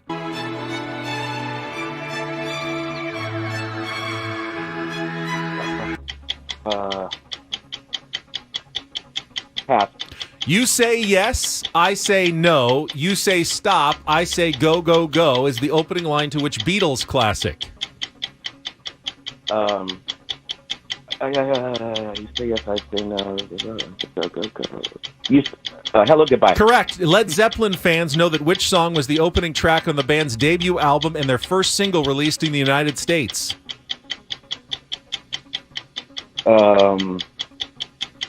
Pass. Paul McCartney and Stevie Wonder used the keys on the piano as a metaphor for racial harmony. Ebony and Ivory. Correct. Which James Taylor classic is all about the artist's battle with drugs, alcohol, and depression following the suicide of his childhood friend Suzanne? Good grief. Fire and Rain. Correct. Go back to our 2-second song. All right, you got 3 there. Not bad. You got Hello, Goodbye, Ebony and Ivory, and Fire and Rain. You did not get the song. That was the Bittersweet Symphony by The Verve. And you didn't get Good Times, Bad Times by Led Zeppelin. But well played there, Billy. Hang on the line. See how it compares to Woods' score as he comes in. Same 5 questions, same 60 seconds. No category. All right, you're going up against Billy. 60 seconds on the clock. Your time begins when Paul plays the music. Good luck, Woods. Got to get your headphones on. Yeah, ready. Good luck, Woods. Let's take on Billy. That's Bittersweet Symphony by The Verve. Correct. You say yes, I say no. You say stop, I say go, go, go is the opening line to which Beatles classic? Oh, no. Hello, Goodbye. Correct. Led Zeppelin fans know that which song was the opening track on the band's debut album and their first single released in the United States? Communication Breakdown. Incorrect. Paul McCartney and Stevie Wonder used the keys on a piano as a metaphor for racial harmony in which 1982 duet? Oh, it's, what is the category? I'm losing my mind. It's not Say. Is it? No, it's not Say. It's, pass. Go to the next one. Which James Taylor classic is all about the artist's battle with drugs, alcohol, and depression following the suicide of his childhood friend Suzanne? You've Got a Friend? Incorrect. Paul McCartney and Stevie Wonder used the keys on a piano as a metaphor for racial harmony in which Ebony and Ivory. Oh, you needed that one. Holy crap. Oh, that pulled out the tie. But, Billy, that's good enough for you. 3-3 is the score, and you qualify. Fire and Rain? Fire and Rain, yeah. It's Opposites Attract. So Bittersweet, Hello, Goodbye. Brilliant category, Good buddy. Times, Jesus. Good Times, Bad Times was the Led Zeppelin song. Ebony and Ivory, Fire and Rain. It's a brilliant category, my friend. One of your best. I was completely. You were flummoxed, and it's good for Billy because you have qualified. Congratulations, Billy, for the grand prize drawing to Las Vegas. Stay on the line. Paul will get all your information during the break. But yeah, you were almost going to lose there until you pulled out Ebony and Ivory. Keys on the piano. All I I thought could, yeah, made it pretty obvious. But say, was it? Was that them too, or was that just McCartney? Say. Well, Paulie can play it for you. I don't know. I don't want to hear it. Let's play Bittersweet Symphony. Probably, or play Led Zeppelin. Or Led Zeppelin, yeah. One of the two. Good job, Billy. We'll have another game for you tomorrow. Try to qualify a few more people. Short month, so less qualifiers since we are done after the extravaganza on the 20th. When we come back, we'll tell you more about the extravaganza, and it'll be time for Don't Do This today. Let's see. Woodsy, do you have anything for us on Absolutely. Don't Do This? You do? So much. Good for you. So much. I think this would be a good time to talk about Tommy DeVito and his family and his agents. Don't you? I'm obsessed. I'm sorry. I know I got this way with Prime. I know I got this. I know people are getting this way with Kelsey and Taylor Swift. This one got me. For a day, we can have fun with this real one. good. Coming up next with Bennett Woods after traffic on 97.3 The Fan.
Before we jump into our stories for the day, our 3 stories, don't forget the 5th annual Ben & Woods Christmas and Holiday Extravaganza is a week from tomorrow, Wednesday the 20th. And during the extravaganza, we're going to be giving out $1,000 gift cards to help families in need buy gifts for the holidays. It's become a tradition. It's getting bigger and better every year thanks to some incredible sponsors who have donated $1,000 gift cards. Big thank you to Padilla Law Group, San Diego's father-son injury law firm. Visit PadillaLawGroup.com. The San Diego Seals. Get your tickets now at SealsLAX.com. Swami's Cafe, a spot to dine and unwind. And 7 Mile Casino, just 7 minutes from downtown. If you know a family who's had a rough year, you think they could use a little extra help for the holidays, submit their name at our website, 973thefansd.com/holiday. We're going to pick some of the winners. We're going to call them up, surprise them with the good news. $1,000 gift cards, and not like $25 now and then $975 in 10 years. Yep. You get the whole thing before Christmas, so you can actually get some last-minute holiday shopping done next week. So looking forward to that. All right, I'll get us started. I don't even know if this is a don't or a do this, but I saw this last night. I wasn't watching the Manning cast. There were 2 Monday Night Football games. They were doing the Titans-Dolphins game. And they showed the screen. So Peyton Manning is actually doing his own producing. I was shocked by this. I thought, well, I mean, ESPN, they're going to set everything up for him. He's going to walk in. They showed the text from Peyton Manning, and he had the little thing on the top of his phone. The contact's name was Mike, M.M., Mike McDaniel, head coach of the Miami Dolphins. And Peyton texts him, "There's any chance I can talk to you for 10 minutes on Saturday or Sunday about the game Monday night? Eli and I have your game." Short and sweet, hang up after 10 minutes. Very, respectful, reaching out, just trying to get some insight into the game that he can add to the Manning cast. I will not take up more than 10 minutes of your time. I absolutely promise you. So they showed Mike's response to Peyton Manning, which was actually pretty cool. It's, F yes, you're effing Peyton Manning, bro. That's why they ask him to go out and get the guests, because it has a lot more weight than, hey, this is Fred with the Manning cast. The guys would like to talk to you. It worked, so I guess it's a do this, actually. And I like... You guys start texting. Don't get the ideas, Paulie. I like Mike McDaniel even more every time I see great. A story from him. He's great. F yes, you're effing Peyton Manning, bro. Yeah, dude, whatever you want. I can talk to you for 10 minutes, maybe even 12. I'll put you on the roster if you like to be the backup. Up? Yeah, you might have helped us avoid a really, really ugly loss last night when they gave up 15 points in the last 3 minutes. Brutal. To lose by 1 to the Tennessee Titans at home and cost themselves the number 1 seed in the AFC. Terrible loss for the Dolphins last night. Terrible loss. That's the don't do this. My goodness. Another, a lot of terrible losses, I guess, if you're in Toronto. So for a few hours, we all remember Friday afternoon when John Paul Morosi shocked and rocked the baseball world by sending out his tweet about Shohei flying to Toronto. Deal imminent. The Canadian flag was tweeted by J.P. Morosi. So it gives the betting man or woman, ooh, that's an idea. So they get Shohei. I'm going to run to my local sports book. I'm going to go online, and I'm going to bet money on the Toronto Blue Jays to now win the World Series. And boy, did they get some numbers, Benny. 85% the money wagered on the World Series on Friday was on Toronto. Damn. The bet ticker at Caesars filled up with wagers on the Blue Jays ranging from 50 to 500. And Eric Biggio, who is Caesars' lead baseball trader, said there were some pretty respected players that were in there betting the Blue Jays. Then the soap opera took a different path. Many already cashed out on a loss already. Wow, they just said, forget it. There's no way. Taken their hedge and gone away. Here's why I think it was a bad bet to begin with. The Angels had Shohei Ohtani for years. They couldn't even make the playoffs. No, I know the Blue Jays have a better roster. They do. I don't think Shohei Ohtani would have put them right over the top, though. Maybe you thought you were getting value if you got an early at 15-1 and he joined the team. You feel like, all right, I'm glad I got that bet in before the numbers changed. But they never did. You were misled, and a lot of people probably lost a lot of money. Now, said eventually with Ohtani moving across town in L.A., the betting public shifted its support to the Dodgers, who moved ahead of the Braves, are now the consensus World Series favorites. Fine, more pressure on the Dodgers now. Yeah, can I bet the field? Because I would take the field. The other 29 at the even money or something like that? Whatever. Sure. Yeah. I would take the field. I mean, it's really hard to win a World Series. All right, finally, do this. This is so good, dude. DD mega doo. Go to the other Monday Night Football game. And I don't know if this is going to last or if it's a Jeremy Lin sanity I thought type of the same story. thing. But Tommy DeVito has become a Big Apple sensation. Led the New York Giants to a third straight win last night. Undrafted rookie quarterback, went to Illinois his senior season, played at Syracuse before that. But it was almost impossibly stereotypical. I mean, DeVito is his name, family name, Italian family. But they are leaning into it. I saw before the game, the entire DeVito clan was out in the MetLife parking lot with a giant, spread, like Italian buffet, handing out chicken cutlets. Because Tommy Cutlet, that's the nickname now. So they were just leaning into it. And then you get the shot of Tommy DeVito and his agent, Sean Stellato. On the field. Sean wearing, what? Yeah, how you doing? Look, no one on the planet wishes they were Italian. I'm sure when they were handing out the food, they were going, mangia. Mangia. It's stereotyping, but in a kind of a fun and enjoyable way. Paul, you have an Italian background. I do. Ben, you eat a lot of Italian food. I do. When did the cutlet thing start? I feel like maybe it's always been around, but recently it's been brought to... I wasn't a big player at family dinners. It wasn't. You weren't like, I can't wait for Grandma's cutlets. Like, that wasn't a thing. No. It's just recently it's also, cutlets. What's the difference between a chicken cutlet and a chicken parm? Looked about the same to me. It looks similar. Yeah, it's chicken breast, pounded, flatted, breaded usually. Yeah. If you just put sauce and cheese on it, which I'm sure they're doing, it basically is chicken parm at that point. I don't know. They're playing it up, dude. So it's so good. It's just so good. The fingers, the whole bit. I'm pulling for that. How do you not root for a guy like the crazy thing is he was not drafted at all. Signed as an undrafted free agent. You've had some of the drafted guys. C.J. Stroud has had a nice season. Anthony Richardson looked pretty good before he got hurt to start the year. Will Levis, was the fourth quarterback taken in the second round. He led the Titans to a win and has shown some promise, but the number one overall guy, Bryce Young, has continued to struggle. I mean, could Tommy DeVito end up being a better quarterback than the number one overall pick, Bryce Young? So far, he is. What did they pay Daniel Jones in New York? And now, if like Tommy DeVito is, like you said, it could be Linsanity, it could be whatever. It just, some guys have their moment. This is his moment. Ride it out, man. Ride it out, exploit it, embrace it for as long as you can because it will not last forever. Right. It was really, really funny last night. Troy Aikman was dying. He was like, this is the agents and the kissing and the hands. This is unbelievable. It was so good. And that is Don't and Do This for a Tuesday. That was Don't Do This with Ben and Woods on 97.3 The Fan. I mentioned a little earlier we're going to be looking back at the best of 2023, our Ben and Woods year in review. And we'll start in the month of January when we come back. Got a couple of moments we want to reflect back on. If you're a Tier 1, some of this might be a little bit familiar. Hopefully, though, in a very enjoyable way.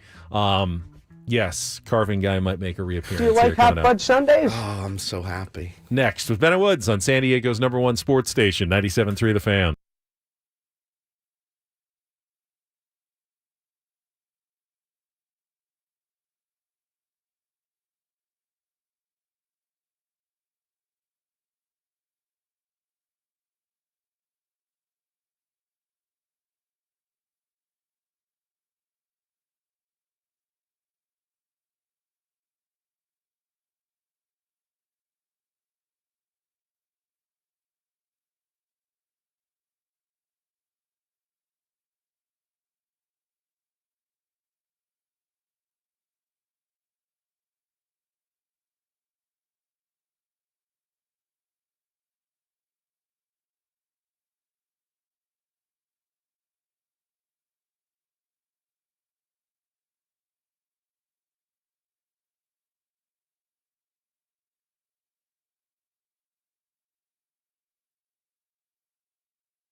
Oh, I love the Wayback Machine. I really do. I do like a good look back from time to time. It's a good time of year to do it.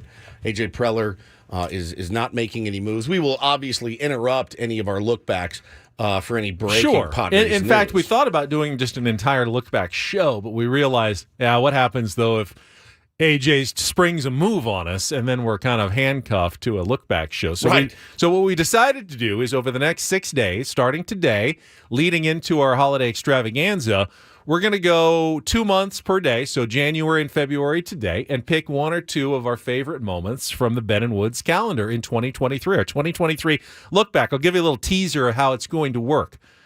When we started way back, our first show in January, in fact, this was the first Foreplay, first segment of the first show. January 3rd, 2023. Woods came in hot, and I will credit Woods for perhaps this segment has changed this company, Odyssey San Diego, more than anything else we've done the entire year. Because after Woods came in hot and complaining, our boss Michael heard about it and instituted changes. We had a culture committee.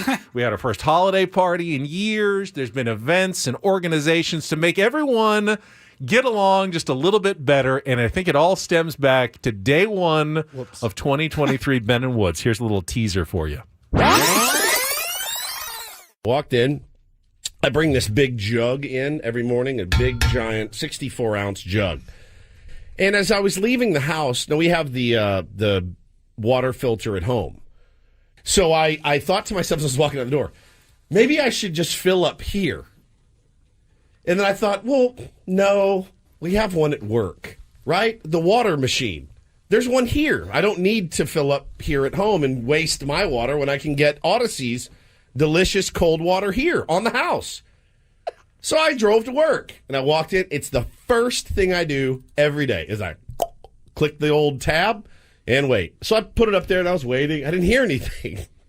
So I walk up, and I look, and I go, it's not working. Look behind to make sure it's plugged in. It's plugged in. I'm like, what in the world is going on? So we are out of water here at Odyssey.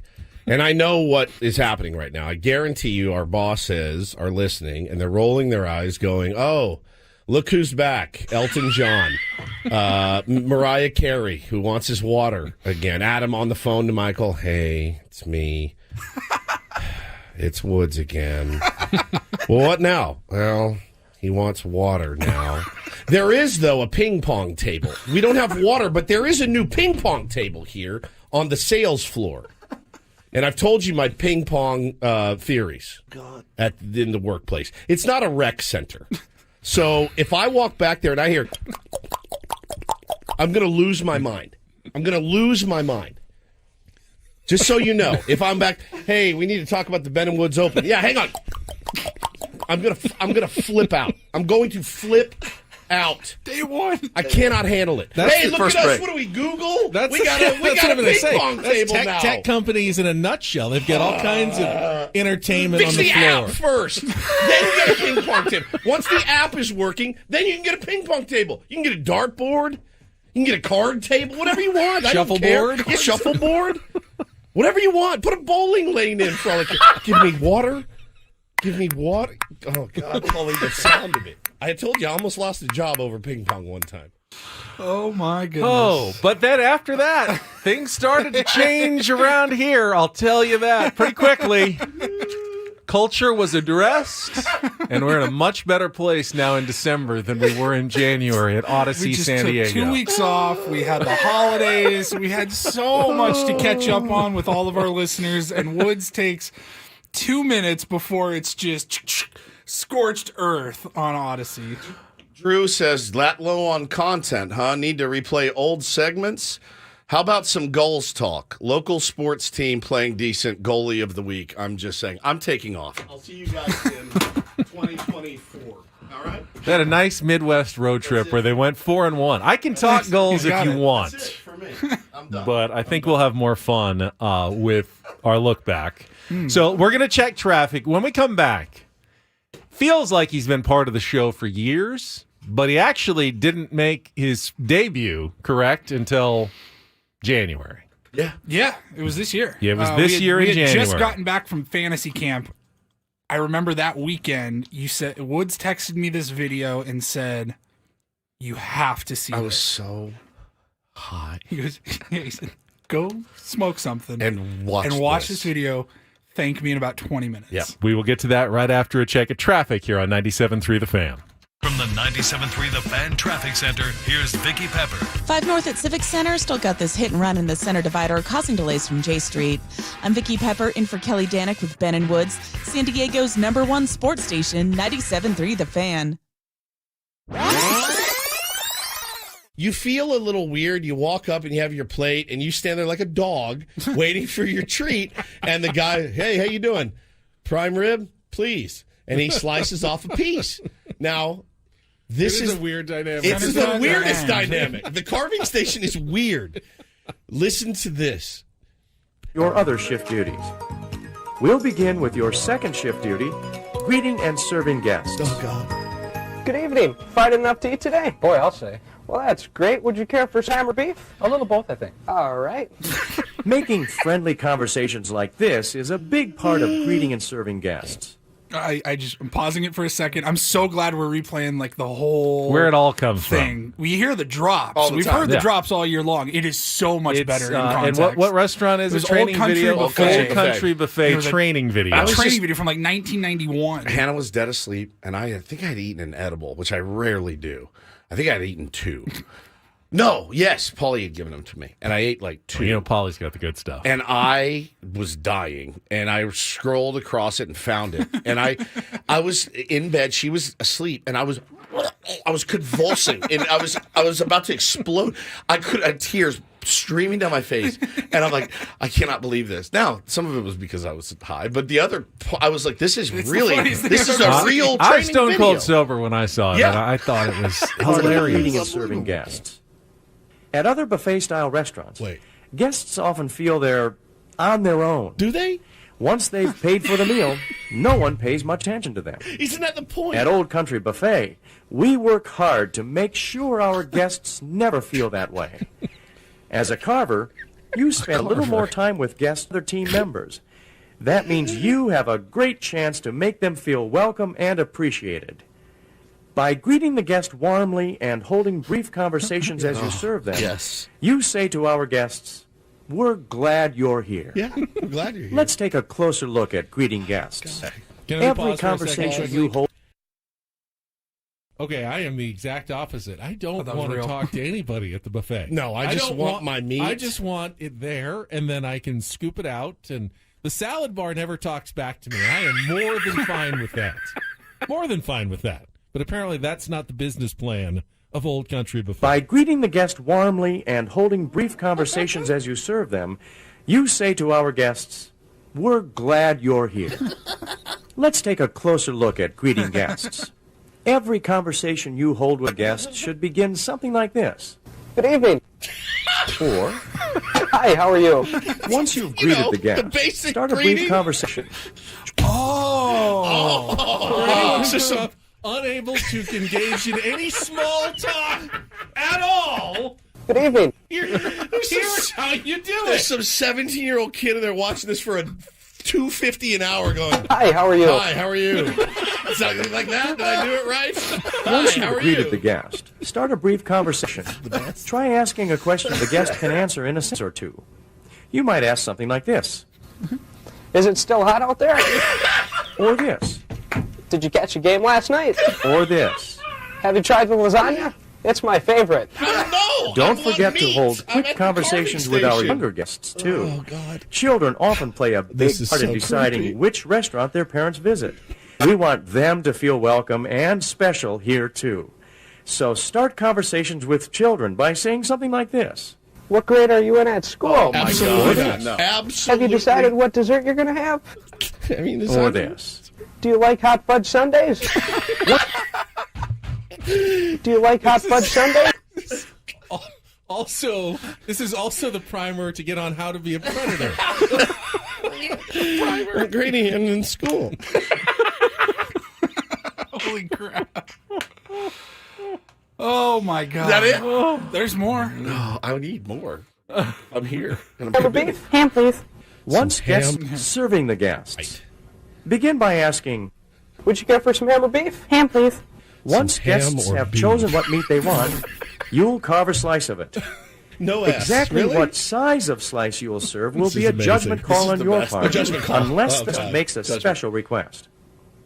We don't limit the can have. We do, however, manage it to reduce it. Yes. Here are some guidelines for knowing how much meat to serve a knew they guest. did that. Yeah, they When did. your guest's plate has very little on it, Right. carve a full cut. Lay it over the bare portion of the plate. Oh, Children usually just prefer throw it on smaller top of the portions. salad. Carve them a smaller cut. On top of the cheese. Place it on an open section of the plate. If your guest's plate looks like this, quarter cut or a half cut of the meat the guest requests. Sometimes guests will tell you exactly what size of cut or number of pieces they want. So confusing. You're making it Other harder than it guests has to will be. ask you to carve a slice thicker than our usual dime width. Dime with. Dime with. These guests all feel they're getting more when getting a thicker cut.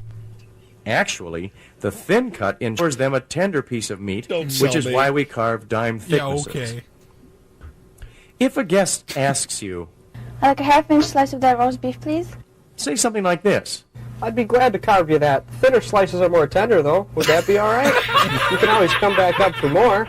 Okay. Of course, Okay. That's not what I wanted, but I'd be glad to carve you that. Thinner slices are more tender, though. Would that be all right? You can always come back up for more. Okay. of course, I could listen to that dude. I could listen All to day. him read the phone book, dude. He's my favorite. My favorite. All right. Thinner slices are more tender, though. You can always come back for more. You know, I've or had- you can just give me the slice that I asked for so that I can go eat it. I've had now almost I'd an be glad to carve you that. Thinner slices are more tender, though. Would that be all right? You can always come back up for more. Okay.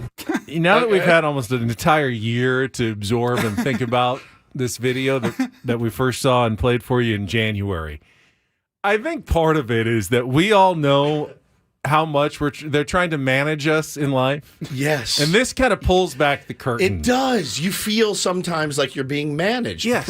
with your portions and things like I that. mean, when we signed here with Odyssey, if we had to like sit through a training video, it's like, okay, where it Turn says on the mic microphone. 1, you're gonna press on. Greet the audience. Oh, Maybe don't call the audience morons. Maybe enjoy your audience. All right. Oh my God, man! Again, the laughter and the joy that I felt lying in that, I'll never forget. Like the joy I felt in that moment, seeing it for the first time, and then playing it for you guys and watching you guys die was like the best thing ever. It was such a fun We part could of the talk year. about the gulls if you'd like, but wouldn't you prefer to hear a segment about the carving guy at Old Country Buffet? Did you catch a game last more night? Tender. You can always come back for gulls Gulls, later yeah. if you really are still hungry. But Would that be all right? Would that be all right with you? Sure. Yes. okay. I had people. It ran the range of emotions. People were like, "I almost wrecked my car. I spit my coffee all over the windshield." Other people were like, "I don't get it." Other people were like, "Please never play it again." So you know it was a success. That joy in laying in bed that night, feeling the way I felt, Unbelievable. convulsing next to Hannah, not wanting to wake her up, but almost. I was like, I've got to get it right. I couldn't stop. And I just will never forget it. And then to bring it to the air like we did, it made me so happy. And I haven't heard it since. I've not listened to it since. No, we've heard a ton of the drops. Yeah, I but haven't heard it in where its actually entirety. Do you like hot from. fudge sundaes? Oh, the one. What grade are you in school? If I'm at a buffet and Bo goes up with his plate and some creep, Get out of there. what grade are you in school? I'd be like, get your stuff. Pack your stuff. We're out of here. Oh, I love that man so much. Wherever he is, I hope he's doing great.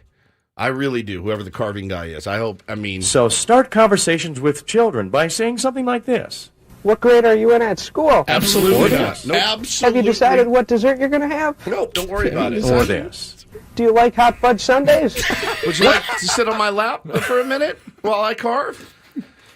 Holy cow. Take a ride in my van? It's just incredible. I thought we needed a laugh today. I needed it so badly. That was unbelievable. It's been a tough month or so plus for Padres fans. Well, I mean, the whole season was tough, and then the off season has been a real grind for San Diego Padres fans. If you were writing down items to make the worst offseason for Padres fans, we've checked just about every box, right? We've checked a fair amount of them, dude. Manager gone. No manager for a month. Not only manager gone. Peter Seidler. Not only manager gone. I don't want to rehash this, but not only manager gone. Juan Soto. But like, no, he's coming back, and oh yeah, he's coming back, and everything's fine, and these reports are all BS, and blah blah blah. And now it's like, oh, he's going to a division rival. And then our beloved owner passes away, and we're just devastated by that. And then we don't know who has control of the team. We've not heard what they're going to spend. And then Juan Soto goes. The Dodgers get Ohtani. Ohtani says, I'll pay you guys to play. It's just been a rough one, man. I mean, if in a normal offseason, just the idea of losing the Cy Young winner to free agency would be a pretty big bummer for most teams, knowing you had the Cy Young winner and he's likely signing somewhere else. And that doesn't even rank in our top 5 of stuff. You had the best closer in baseball. He's probably signing somewhere else as well. Potentially up the road. We don't even care at this point. It's not even ranking. But I'll go back to what we've reminded everybody a couple of times. Not that it means anything, but we've had off seasons where the Padres could do no wrong. Yeah, it was one gift after another and one off-season celebration after another, and it doesn't guarantee you one thing, especially in the postseason. No. And I think the Dodgers would be good to remember that. Their fans and Padres fans would be good to remember that winning the offseason does not get you anything. And even if this is the worst feeling offseason we've had in many, many years, they will still play the games on the field, and the Padres will still have some really good players and have really good chance to probably win most of the games that they're in this year. Yeah, so, I agree. Still looking forward to what's coming up here in 2024. We'll have more of our Padres or year in review, our rollback in 2023 later in the show today. We'll take a look at February. Couple of moments from them. We'll come back, though. If you want to talk about Shohei Ohtani signing and the deferred money, please. 833-288-0973. More Ben and Woods on the way on San Diego's #1 sports station, 97.3 The Fan.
All right, we are halfway home on a Tuesday, December 12th. Ben and Woods, 97.3 The Fan. Hope you're having a fantastic morning. I'm Woodsy. That's Paul Reindl, the executive producer.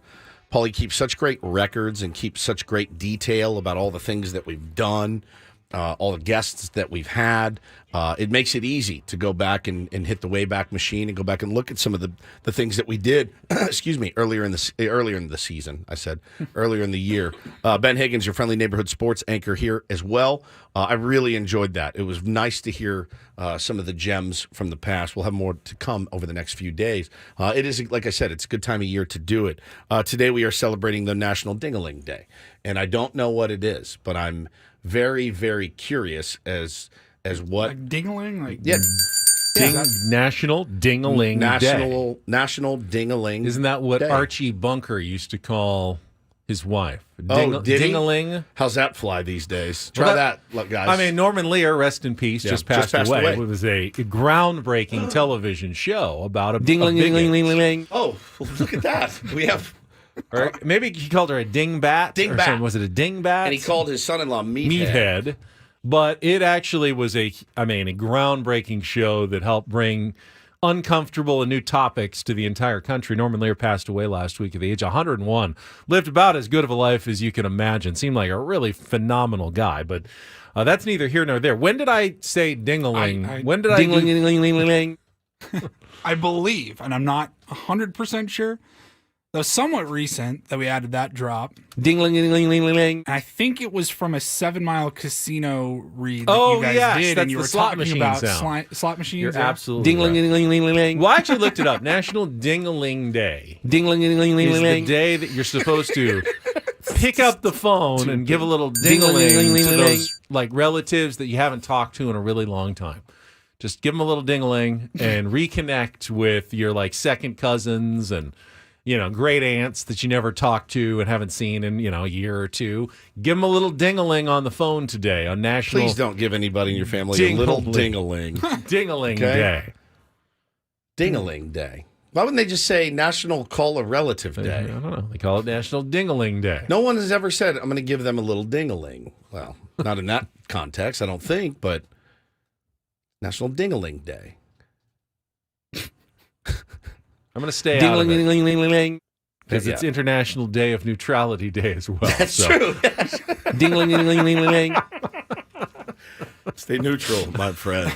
Do you call relatives a lot? Now, your family lives here, Ben. My family lives here, but it's a very rare occurrence. Who do you call?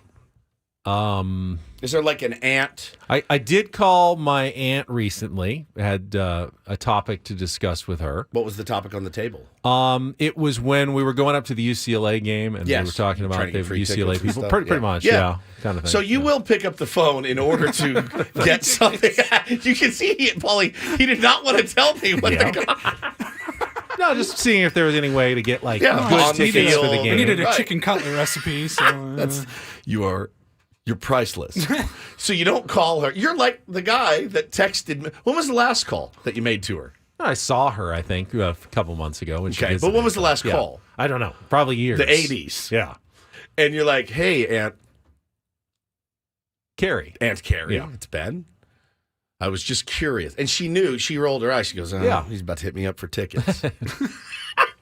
You're no better. I did get good advice, though, on where I ended up buying tickets, but it was thanks to her help, I was able to know exactly where to get them, and we had good seats. So it was a productive conversation. That does sound very productive for you. Paul, you call your mom, how often do you do the mom and dad call, or the mom call, sorry. I didn't mean to do that. Well, it all started when I was 11. I'm so sorry. I did not. Just kind of slipped out. We stay here for all the major holidays. So Megan and I will FaceTime my mom and her husband Tom for every holiday, and then that's it. Just you don't do like a weekly check-in. No, I need to be better about it. It's more like monthly. Monthly, okay. I call my mom and I call my dad more than my mom because we're always talking baseball.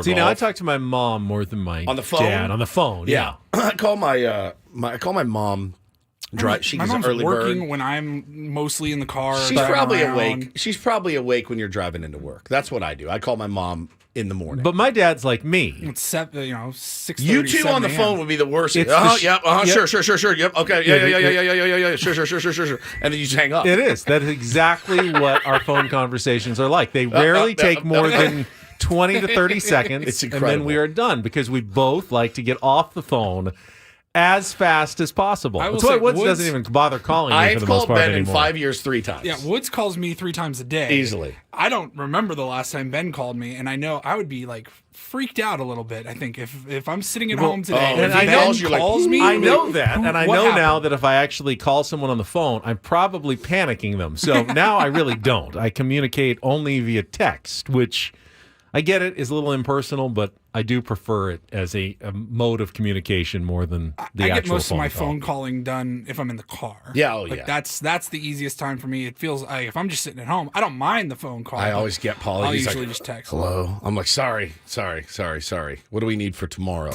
Many people are tweeting in and DMing or not DMing, but responding in the chat. They want Ben's Ding-A-Ling as a ringtone. I don't know how we do that. I don't know how. Ding-a-ling-ling-ling-ling. It'd be fantastic. Sure, we could post it somewhere. Somewhere. Download. Probably could cut it maybe and post it, and you I can will download grant. it. I don't know. Am I allowed to grant the rights I think to people so. to use that free of charge? I think so. Public domain. Just put my ding-a-ling out there. I don't know about that. Just expose it to everyone. Just expose your Ding-A-Ling for the world. Ding-a-ling-ling-ling-ling-ling-ling-ling-ling-ling-ling. This person has been on hold for a while. What's going on here? You want to take Kai's call? Paulie asked him, what would you like to talk about? And he said, I just want to talk. Hello, Kai.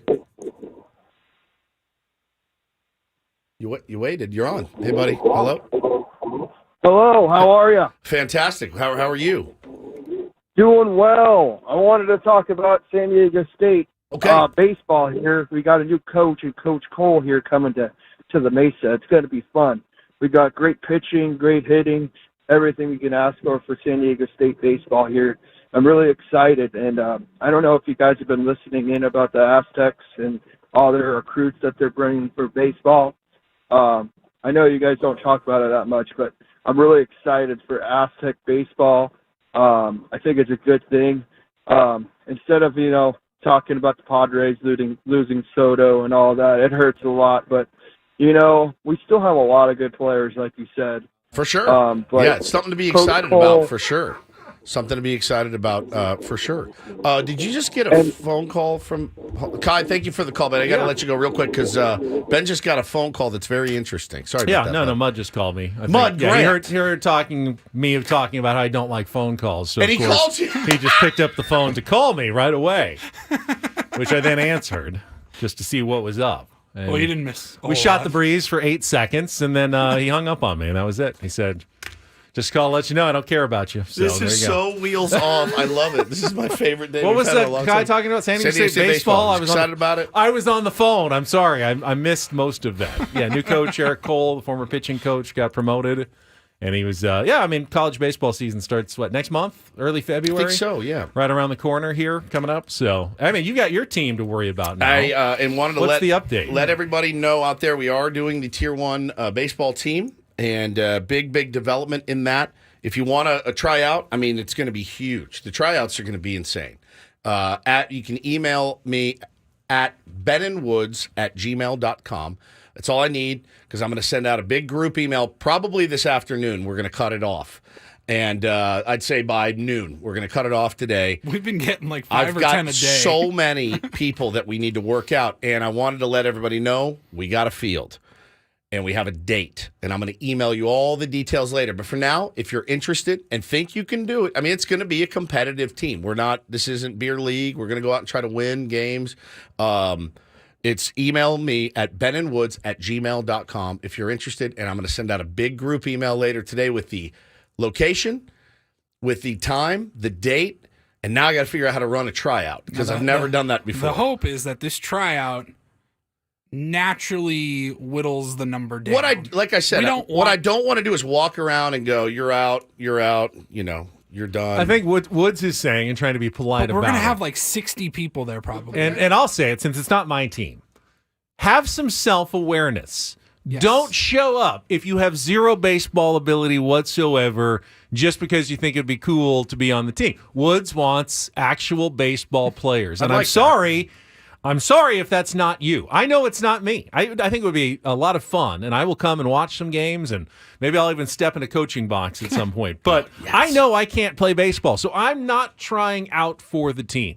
And I get, it's 2023, almost 2024, and we like to have equal opportunities for everybody. But there are still certain things in life, like a competitive baseball team. It's just not for everybody. Yeah. And you certainly will be invited to come out and watch games if you want. I will talk about when you're playing, I'm sure. Yeah. People want to come out and watch and cheer and enjoy it. And you can be part of it that way. But to actually be on the team, this is like the old school, 1982, and you got to try out. And if you're not good enough, the coach is going to cut you, and that's never any fun. No, I don't want to cut you. I'm going to make Paulie cut everybody. Don't show up if you really don't feel like you're a baseball player. That you could hang, yeah. I mean, and it's a competitive. It's wood bat. It's competitive. Our big boss Michael is in the chat. Yeah, he says I'll come out and cut players for you. That would be absolutely welcome. Perfect. That would be welcome. He's probably received training from Odyssey on how to do it. Well, he was in the military, too, so he could absolutely Otherwise, I was going to pull the old high school sports bit and tape post it. a roster. Well, so I got to get a clipboard. And then run away. I got to get a clipboard. We're going to have to do check-ins. He's here. You scratched. You didn't make it. And then after, we'll circle up, and I guess we'll do the bit of, if you get an email, you're on the team. If you didn't, I'm very sorry. Better luck next year. We have so many people we could probably do two teams, but I'm not running two teams. I'll tell you that right now. But I'm excited. We'll get some unis. We get ringers. We Trevor got Hoffman. Everybody's close a ringer, game. right? It's going to be. We're going to play in the. Greg Garcia's probably listening right now. You want to play some ball? I want the tier ones. I mean, some of these Garcia guys. Is a tier some one. of these guys are tier ones, but no, it's just going to be fun. It's something I've always wanted to do. We've talked about it, and they finally held my feet to the fire, and I said, you know what? I got clearance from the missus, and we're going to do this thing. Michael says, "Sorry, Woods, you didn't make the cut." It's the beauty of running a team. You can't. You are actually the only person with an automatic spot. Maybe Paulie too. Yeah, Paulie's in. But I'm not afraid to pull Yeah. Paulie in a big spot if I need to. Trust me, he knows that. And you're also if there are 9 better players, you're not going to force 100%. yourself into the lineup every day. Yeah, anybody that's ever played with me knows. If you get an inning or two of relief one day, No, you I don't want any pitching. I want to play a little bit of first base and get some knocks. That's it. That's all I want to do. So that's trust me. I will not be fighting for innings on the mound, but excited to get it going. I had a couple people reach out about uniforms and stuff. I want to get some cool uniforms. And somebody suggested we get the jersey. We put it up in our merch store. I don't know if that's possible, but that'd be pretty dope too. So I'm excited about it, man. It's going to be a fun time to hang out with listeners on Sundays and play ball together, which is what we love. All right. What, if anything, does Major League Baseball need to do about the Shohei Ohtani Dodgers signing? Have they opened? Is there a can of worms that's been opened that's going to have a ripple effect, or is this a one-off in your mind? I keep looking for the fallout, and I really cannot find for the life of me what the fallout potentially could be. I really can't. And what? And where's Ken Rosenthal on this? Where are the owners? I haven't heard a word. And what do the Padres need to do? I mean, does this change at all their plan going forward? I think we need to discuss it. Get to that coming up next. Check of traffic and back with more Ben Woods on San Diego's #1 sports station, 97.3 The Fan.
You asked the question, Benny, what needs to be done or what will be done about this deal with Shohei Ohtani? I hate even asking this question. I do too. I'm kind of over it.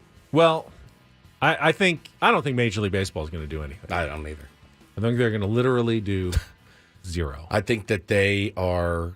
I don't know that there's anything that you can do. You're going to go, well, since the CBA, we all agree to it, and we're living by it until it's over. And it's true because what do you want us to do? And I just saw somebody tweet us, and they said, the MLBPA probably isn't too enthused about it either, and I think I disagree with that. The only reason I think that they would be unenthused, bless you, Paulie, is because of the narrative that we got. I got it yesterday, and I knew it was coming, and I was waiting for it, and our buddy Ben tweeted in, and he goes, man, be nice if we had guys that wanted to win too.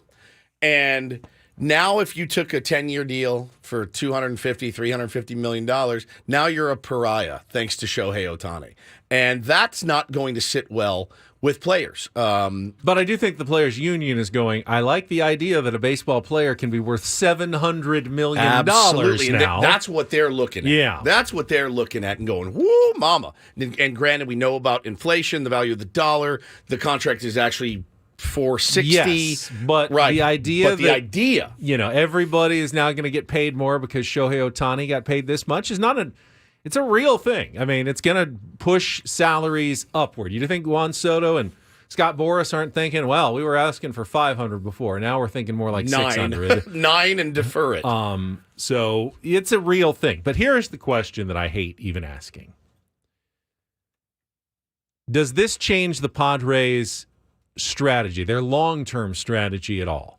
Knowing that the Dodgers are not only loaded with stars, but now loaded with cap space and the ability to do what they want until about the year 2034. I don't think you can go into, if just my opinion, I don't know that you can be reactionary with a team like the Los Angeles Dodgers. I agree. I don't think you can. I agree. I think you stick to your plan. Let's be honest with ourselves here for a moment.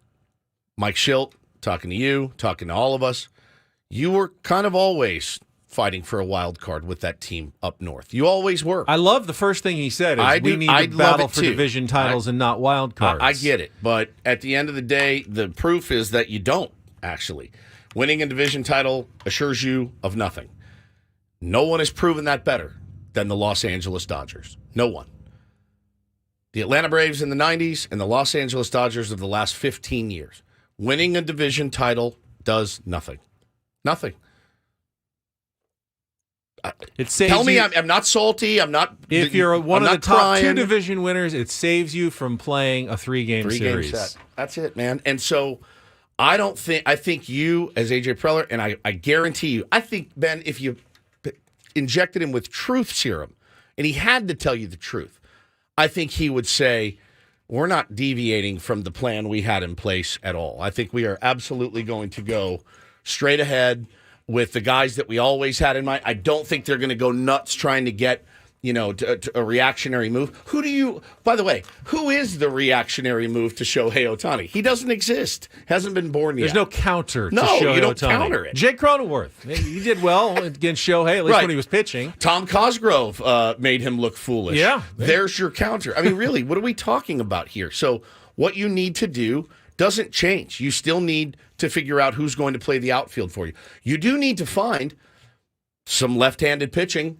I'd say Shohei Ohtani is a left-handed hitter. You need to find some left-handed pitching. Blake Snell is a decent counter to Shohei Ohtani. Pretty good counter to Shohei Ohtani. You need to find some left-handed bats, and you need to find some left-handed arms, and you need to find the guys that you were originally going to find. So, as a fan, I'm never going to wave my white flag on the division like, oh, it's impossible to win it. Giants showed us a couple of years ago. They won 107 games. They beat out the Dodgers by a game. It is possible to do so. So you go into every season, hey, let's do everything right. Let's put a ton of wins together, and maybe, fortune will shine on us and we can win a division title. But you're right, it doesn't matter. It really doesn't. And the Texas Rangers did not win their division. One of the best developments for the Padres, really, in the last decade was the addition of a third wild card team, giving them extra opportunities for bites at the postseason. All you're hoping for is as many bites at the postseason as possible. With the Dodgers, if they get bites every year, it hasn't guaranteed them or really delivered one. It hasn't delivered one full season championship at all. Padres need to get more bites. They did not get a bite this year. That was a huge failure. They didn't get a bite in 2021. That was a huge failure. Getting to 89 wins, getting a wild card, that's fine. It really is. I know you'd like to do better. You'd like to see them win 95, challenge for a division title. In the big scheme of things, it's not a huge deal. No. But you need to get those bites. They have to be an 86-plus win team consistently every year. That's the best path to a World Series title. You have to. Get in every year. Get in. And give yourself that shot in October. Yeah. And get in with a great team once in 5 years and hope that it's good enough. It's better to get in with a mediocre, okay team 5 years in a row than once with a great team. Well, I mean, there was nothing mediocre about the wild card teams this year, Nope. and you saw how well they played. If division titles is what you crave, then you build a team like the Los Angeles Dodgers. If something more is what you crave, I don't know how you do it, but I think the most recent information points to a team full, not being afraid to spend money, which the Padres have not been, but the development is really going to be this. This is so make or break because these guys that are coming up now, Ben, that are going to be ready in the next couple of years. It's on them. I mean, it sucks for them because they're going to be making $750,000 a year or whatever. But it really, the future of this franchise depends on the Jacob Marcys and the Jackson Merrills and the Dylan Leskos and the Robbie Snellings and the Drew Thorpes of the world. It really does. As much as like you know what Xander's going to bring, you know what Manny's going to bring, you know what Tatis is going to bring. These guys are the X factor. The guys that come up together, they're young, they're hungry, they want to win, they want to establish themselves, they want to get that big contract 7-8 years from now. It's on them to help this team get to the promised land. So there's something really cool about that. There's also something very terrifying about that as well. And I can understand people's consternation about it. I don't think then, Ben, because of this move, and by the way, the moves that are most assuredly going to follow in the next few days, the haters, the Yamamotos, the Snells, whatever, I don't think then you can go, all right, oh, crap, we got it. Merrill and so-and-so, let's go, you're going to Milwaukee, we're going to get Corbin Burns. I don't think you can do that, and I'm actually okay for once not doing that. Yeah, I mean, you mentioned the Texas Rangers not winning their division title. Padres actually, I just looked it up. Padres had a better second-half record than the Rangers did last year. Crazy, man. The Padres got off to a bad start. Of course, they were never able to dig themselves all the way out of it, but we saw them play the Rangers, late in the season. What was that, in August? And right before the trade deadline. Yeah, swept them right at the end of July and, changed the course, I think, for both teams a little bit at that point of the season. But the Rangers weren't massively better than the San Diego Padres last year. I know it sounds hard to laughable believe, yeah, that they won the World Series and the Padres were the most disappointing team, some say, in baseball history.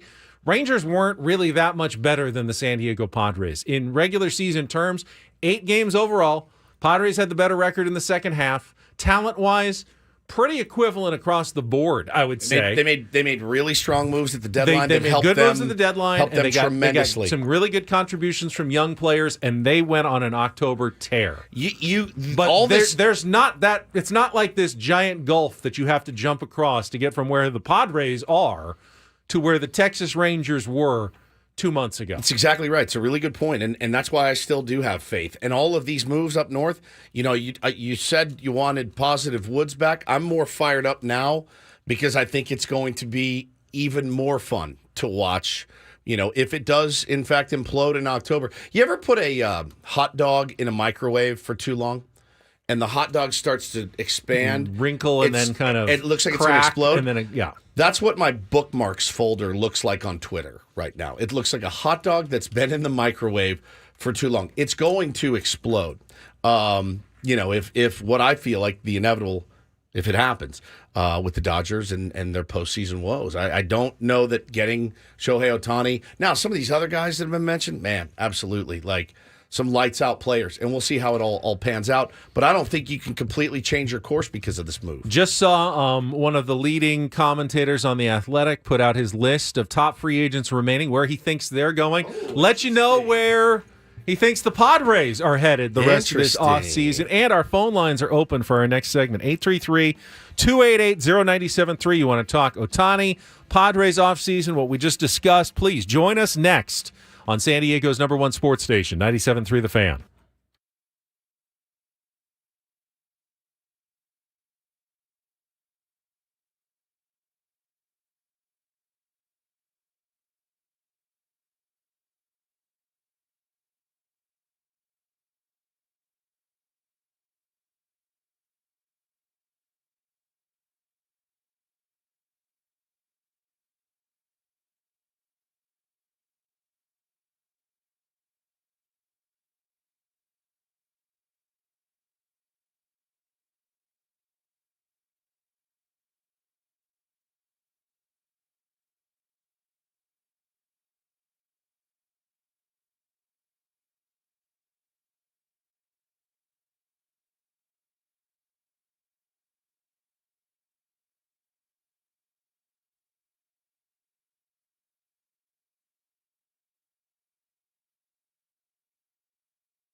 Phone lines are open, 833-288-0973.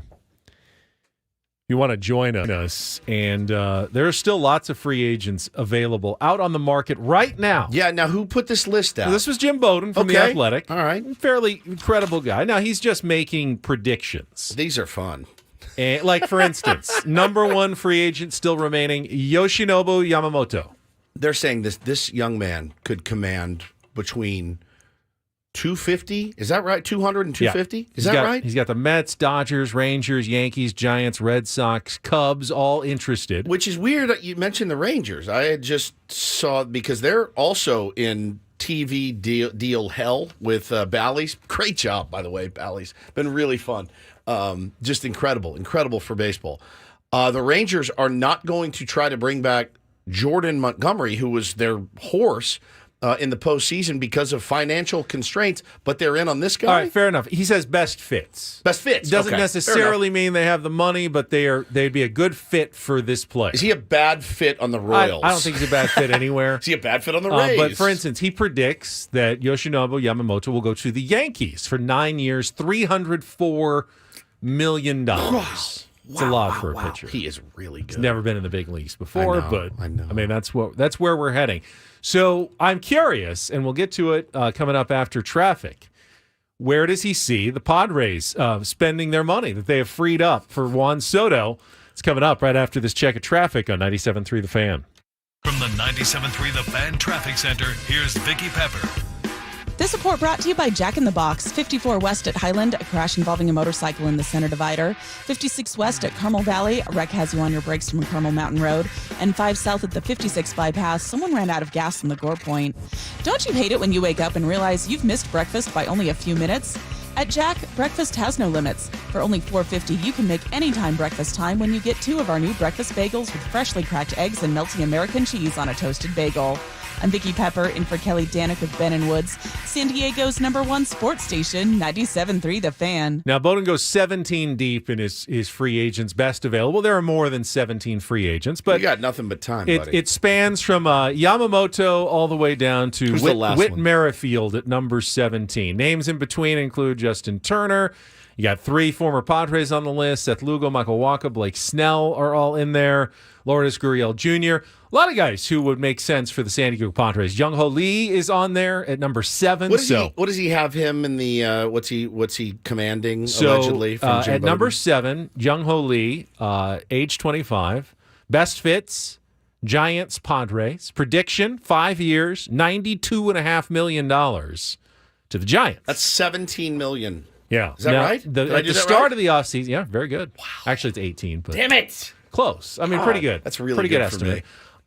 At the start, it was predicted more of like 56 plus a posting fee. That's 92 without would be almost, I think, a $15 million posting fee along with that. The posting fee, from my understanding, goes up with the more you spend. Yeah, it the goes higher. up. So this goes. I had seen go up. Yeah. I would see like a $13 million posting. I'm like, oh, that's not bad. No, that's dependent on a smaller contract. Yeah, I was kind of bummed to see that, but okay, if the Giants are in on him, we said earlier this week, don't overbid. Well, you want to talk about a team that probably needs to be reactionary at this point, Ben? It's the San Francisco Giants. I don't know what their plan is with Farhan, and we know that they've extended offers to big players in the last couple of years. None of them play for the Giants at all.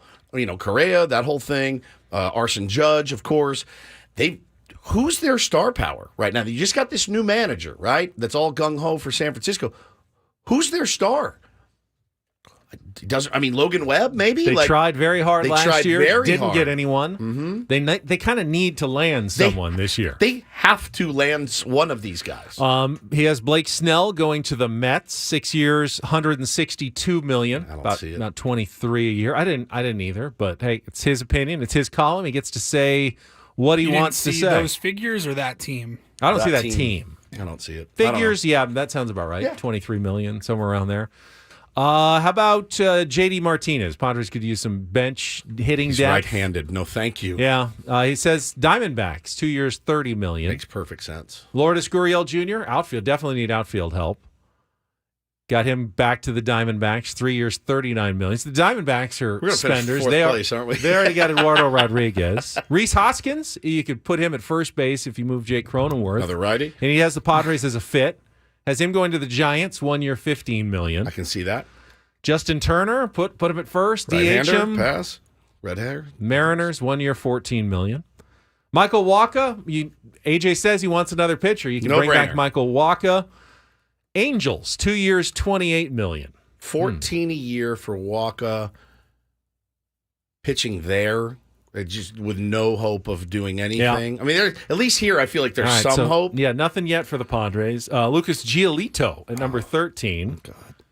Dodgers, 1 year, $15 million. Seth Lugo. All right, well, at least they're going to bring... I mean, they've got this money to spend now. They're going to bring back Seth Lugo, right? Royals.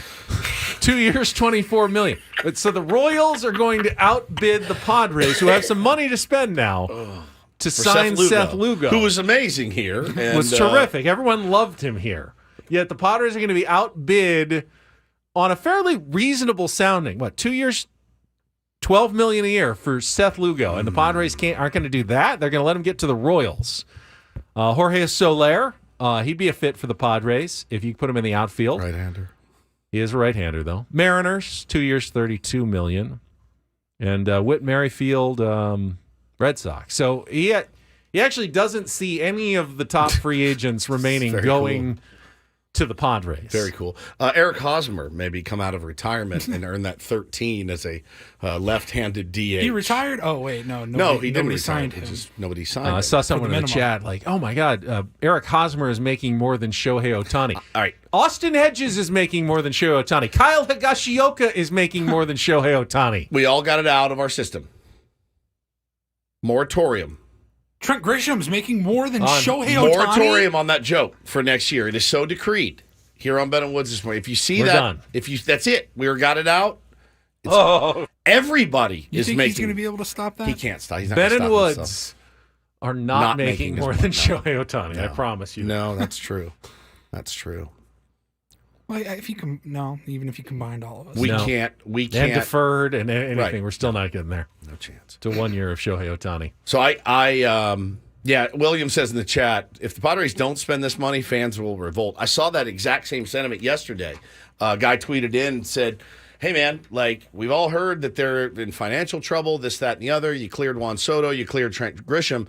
What's to stop them from pocketing that money? And I basically wrote back, a revolt is people... I think fans are already upset. You've done such a good job of getting, 3 million people in that ballpark last year? You cannot pocket that money. I will always qualify the statement because I don't think the Padres will or obviously should do that. But you revolt if they don't spend any of that money, and then they stink.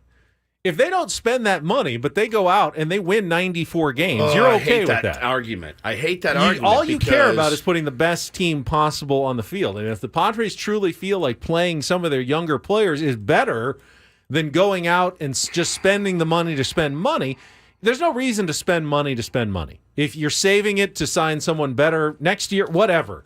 There's always strategies in place. I agree, but there's also if they go in with a payroll right now, what is it? 150, right around 150 million. After the reporting is about 200 million. People are going to be pissed. And then they win 71 games. Yeah, people are going to be mad. You've taken 10 steps forward and 15 steps back. Yeah, really. That's why I don't see that. You got to keep the train running. That's not really a path forward, I don't think. No, you have to keep the train running, even though the train. Has lost a couple cars. You still got to keep it rolling. It's tough to even risk that, even if you think that there's no one we really like on this free agent market. We're not going to overspend on I don't want to overspend on this guy. He's getting way too much from this team. That's a bad signing. You do kind of have to go out and get some guys here and fill out your roster. You have to go out and spend some of that money in free agency.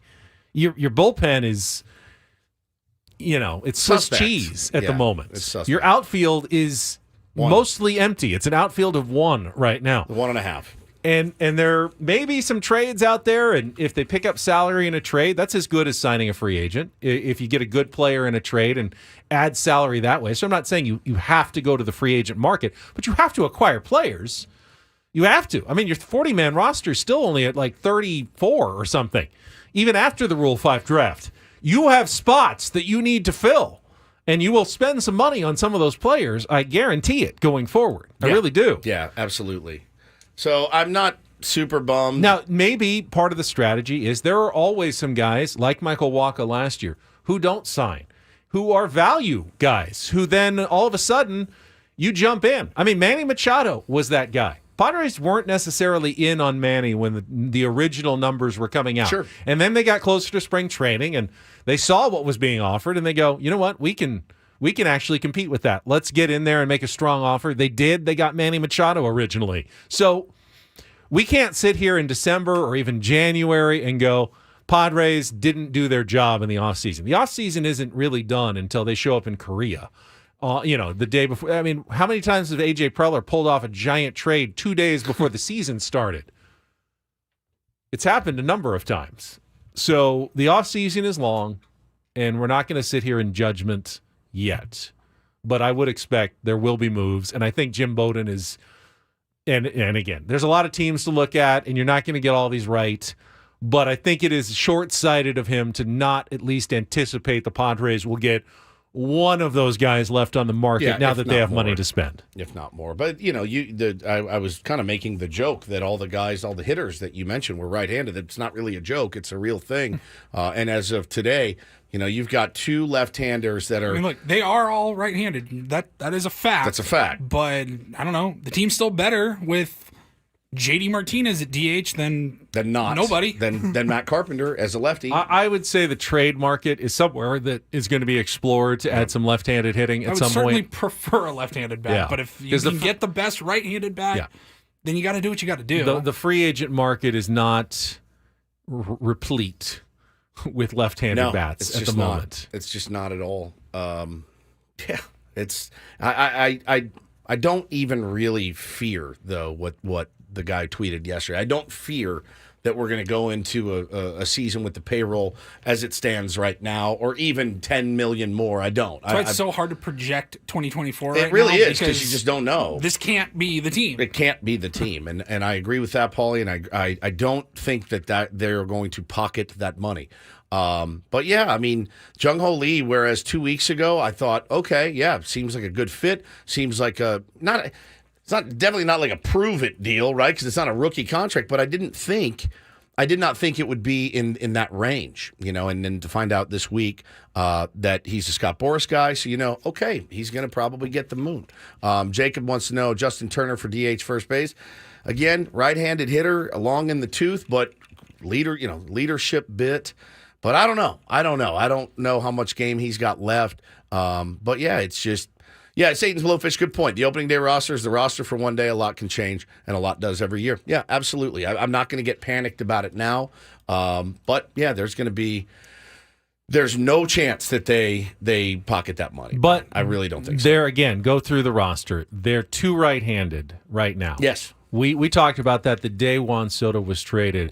Jake Cronenworth is reportedly available. Whether or not he is actually traded, I have my doubts at this point. I don't know what you're getting exactly and how you're pulling off that deal, but if anyone can, it would be A.J. Preller. And if they do, there's like Matt Carpenter is your only left-handed bat. Correct. I'd say it's a long shot that Matt Carpenter makes it through spring training. He'll get the invite, but you're not counting. They're going to eat 5.5? I mean, you've eaten it either way. Would you rather eat $5.5 million and have or some flexibility? Eat $5.5 million and a roster spot all year long that's not doing anything for you? There's no reason to make your life even more miserable than you already have made it by agreeing to that contract. So the money at this point is irrelevant there. You need people that are left-handed that can contribute to your team, and you don't have them right now. That's why I'm hesitant to say that Cronenworth will be moved, just because I am too. And I know the decline. I know it. I think there's a good baseball player in there. I do too. And again, the contract that everyone's panicked about is not that much. I mean, it's more than Shohei Ohtani. I'm surprised that it's even being discussed. 5 times what Shohei Ohtani You need makes. left-handers. You like his makeup and the person that he is. Yeah. He's a good guy to gamble on, and he's at his low point in value. Right. I mean, smart GMs don't unless they absolutely have to, don't trade guys at their low point in value. And I hate bringing it up, but if you were going to trade Jay Cronenworth, you would have done it a couple of years ago when I said you could trade Jay Cronenworth. I mean, yeah, you did. But you try to trade everyone, so it doesn't. I do. It's fair. I do. He's playing really well. Let's trade him. But his value was decently high. He was still, by the way, older than most guys, at that point, which is why I brought it up a couple of years ago. And I'm not trying to trade Joe Musgrove. Yeah. I want it to happen. He wants everyone gone. He's right-handed. I mean, no. It's not a victory lap. I love Jake. I would like to see him now stay with the Padres and rebuild some of that value and contribute to the Padres. I am now... The one guy you could trade would be Jake Cronenworth. I am now in the anti-trading Jake Cronenworth camp. Things change. They do. Friar Faithful says, honestly, at the end of the day, this team just needs to find good players regardless of what side they hit from. We aren't exactly in a position to turn players away. No, but it's also 2024 soon, and you cannot have a lineup of all right-handed hitters. You just can't. You have to have balance in your lineup, and that's completely unbalanced as it stands right now. So I don't think we're turning anyone away because they're right-handed, but it's something you definitely need to look Preller for. knows this. Yeah. Other GMs also know it. 100%. I mean, they've got boards that show the San Diego Padres. Their needs. And it will take, a savvy GM or assistant GM about 4 seconds, and they look at what the Padres need.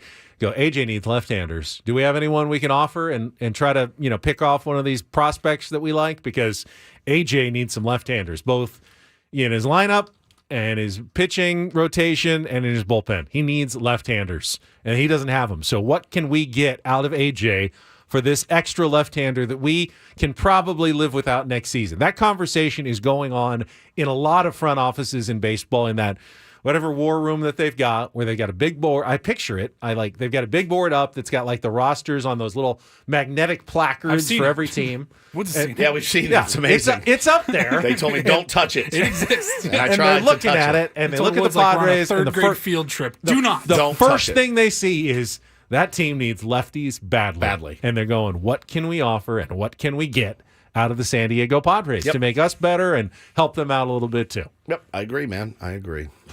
We'll see if there's any matching that now happens between AJ and one of those teams that is clearly targeting the Padres potentially to grab one of those, highly valued prospects that they have now developed in their minor league system. There needs to be a Bumble for GMs. There probably is. There probably is. Some secret Bumble. They just swipe? No. Kickoff with Boomer and Valente. You get it every Friday at 6 p.m. here on 97.3 The Fan, previewing the NFL weekend. It is brought to you nationally by Casamigos Tequila, brought to you by those who drink it, and Lowe's. Lowe's knows home improvement. Paulie with the Reindl Report. We've got our February rollback coming up as well. All ahead with more Ben and Woods on 97.3 The Fan.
As I said, I think the Padres will get involved. They will get some players. I'm less concerned about the top names on the market. Some of the veteran bullpen names have been going the last couple of days. I saw Will Smith signed with Kansas City, not the catcher Will Smith, but the pitcher who was on the Rangers. Andrew Chafin went to Detroit. These are guys that I feel like the Padres might be able to use in on. One of the not too expensive bullpen veteran guys. That they also, again, remember, they've done a good job at finding some pen help. They have. Probably less than those guys got. Will Smith, I feel confident in saying he's 3 for 3. His last 3 teams have won the World Series. I feel confident in saying the streak is over. No offense, Royals fans. I would say 100% that's not going to happen. But, good for him. Got a little money. Ben, you're being accused online of defending new ownership for pocketing money, and I don't agree with that. New ownership. Well, I mean, it's still the Seidler family. Right. The team. But there's not new ownership. Saying don't be surprised if they do pocket that money. I'm not saying pocket the money. I don't think that's going to happen. But, save it for something else. What is you would rather have? What's your drop dead payroll number going into 2024? I don't have one. I don't have one. Put the best team you can. If it's 200, great. If it's 180, fine. I mean, put the best team out there. Don't sign someone who stinks. Aren't they going to tell just you to it's the best spend money? The best team. Yeah, you got to let it play out a little bit. I mean, would you rather? I mean, you could go out and probably re-sign Eric Hosmer right now for a couple of million. Would you rather have a $200 million payroll with Eric Hosmer or 198 without him? I'll take 198 without him right now. Don't spend money just to spend money. Yeah. Get players you need. Spend what you have to, but if you can save a little bit toward, something else, toward the trade deadline, there's nothing wrong with leaving yourself $5 to $10 million, where if you want to pick up a guy at the trade deadline and still stay under the luxury tax number, it's not a bad strategy. There might be better players available in July than there are right now that fit your team better. And if you're right up against that luxury tax number and you can't afford to pick up a player in July, that's not very good planning, is it? So I don't have a number exactly in mind. I do feel like the Padres will be under that luxury tax number, that reset number that you need to get to, so the penalties don't continue to escalate year in year, as the Dodgers did last year. And they will try to make the best team they can while doing that. I would like to see them leave a little bit of room. If they are in contention in July, I don't want to get the old, well, we can't really add anything because we have no money to spend under that cap, so I guess we're just standing pat. So it's not a bad idea to leave a little wiggle room going into the season as well. Now, I don't think you need $50 million of wiggle room going into the season. That's the so, fear. yeah, if they're at 150 at opening day and they didn't add anyone, I'm going to be a little bummed at that point. Yeah, a little more than a little. But you don't have to go on a wild spending spree and, send out every dollar you saved on the Juan Soto deal right now just to fill the gaps on your roster at the moment. I mean, we've seen some wild spending sprees. Hasn't really worked out in our favor. It was fun to be a part of, fun to cover. But you got to find a team that can go out and compete and win baseball games and learn how to win in extra innings and win close games and play for each other. All that stuff we've been talking about all off season. It needs to be the right makeup and it needs to be the right price and it needs to be all of that's got to kind of fall in. So I hope that the plan is in place. I'm excited about the young guys, certainly excited to see what they can do. But, it's going to be, if nothing, it's going to be wildly entertaining, as it always is. Paulie's got the right makeup. And by the way, at the end of the Reindl Report, we're going to give away some San Diego Seals tickets, one of the hottest teams in town. That's coming up. First, though, Paulie, take it away. And get things started here with our today's edition of the Reindl Report. Now tuned into the greatest. Welcome to the Reindl Report with Paul Reindl. Hi, Paul. All right. 2 stories from the world of sports that we haven't gotten to yet. We'll start off in Major League Baseball. And 1 story that you didn't know you needed. Are you laughing, biatch? It's the Reindl Report. Hey, Paul, how you doing? Okay, how are you? On 97.3 The Fan. Are you ready to bless the mood? I need some help, please. That was good. Can I get a yeah? Oh, yeah. All right. All right. Good morning, gentlemen. Morning. Got a couple of updates on some stories that we discussed yesterday. We'll start in the NFL. Patrick Mahomes, we talked about his temper tantrum for a couple of segments yesterday following their loss to the Bills. The one that got me was the on-field cell phone camera from some journalist that showed Mahomes meeting Josh Allen at midfield after the controversial offsides call, and instead of saying like, hey man, good game, or just nothing at all, he got in his ear and was like, worst effing call I've ever seen. It was a bad look for Mahomes. Josh Allen should not have called offsides on that play. It's totally out of bounds. Unnecessary by Josh Allen. So Mahomes went on our sister station out in Kansas City yesterday morning, and he said he regrets the way that he acted on Sunday afternoon. Obviously, you don't want to react that way. I care, man. I love it. I love this game. I love my teammates, and I want to go out there and put everything on the line to win. But obviously, can't do that. Can't be that way towards officials or really anybody in life. So. Probably regret acting like that. But more than anything, I regretted the way I acted towards Josh after the game because he had nothing to do with it, and so I was still hot and emotional. But you can't do that, man. It's not a great example for kids watching the game. So that I was more upset about that than I was about me on the sideline. Class act scene right there from Patrick Mahomes. Very good. Very good. Yep. Hey, as a fellow temper tantrum haver, the apology after is never a fun one. It's never a fun convo. I, for one, don't think we can forgive him for getting very excitable at the end of a controversial, emotional game, losing his cool for about, a minute or two. Yeah. And then now it's pretty much done. An apology means nothing to me. Oh, we have to hold digging in. athletes to a higher standard than that. No, of course I'm not. It's fine. We should really expect to see actually this more, given how much pressure we put on these guys to win these games. And I think it's even tougher for a guy like Mahomes, who really doesn't know anything other than success and winning. Things are not going that well for the Kansas City Chiefs this season. It's going to feel it for the first time, maybe, even in his career. Like, really feel it. I know they've had disappointing playoff losses, but this season's a little different. They're not bad, but they're certainly not what they think they should be. And so many have slipped through their fingers. Yeah, literally. That stress is going to come out and show a little bit, and it shows that Patrick Mahomes is, in fact, a human being like the rest of us. Correct. And I'm glad he apologized for it. I still respect him for the... Believe him, too. I respect him for the consistency. That when he said the week before, didn't really mind not seeing a pass interference penalty there, even though the rest of the world said, most blatant pass interference ever. Chiefs got screwed. Patrick Mahomes said, don't want to see the referees simply throw a flag and decide the game. Okay, I get it. The next week, when the referees throw the flag and it goes against you, that's going to be a tough pill to swallow for a guy like Patrick Mahomes. No doubt.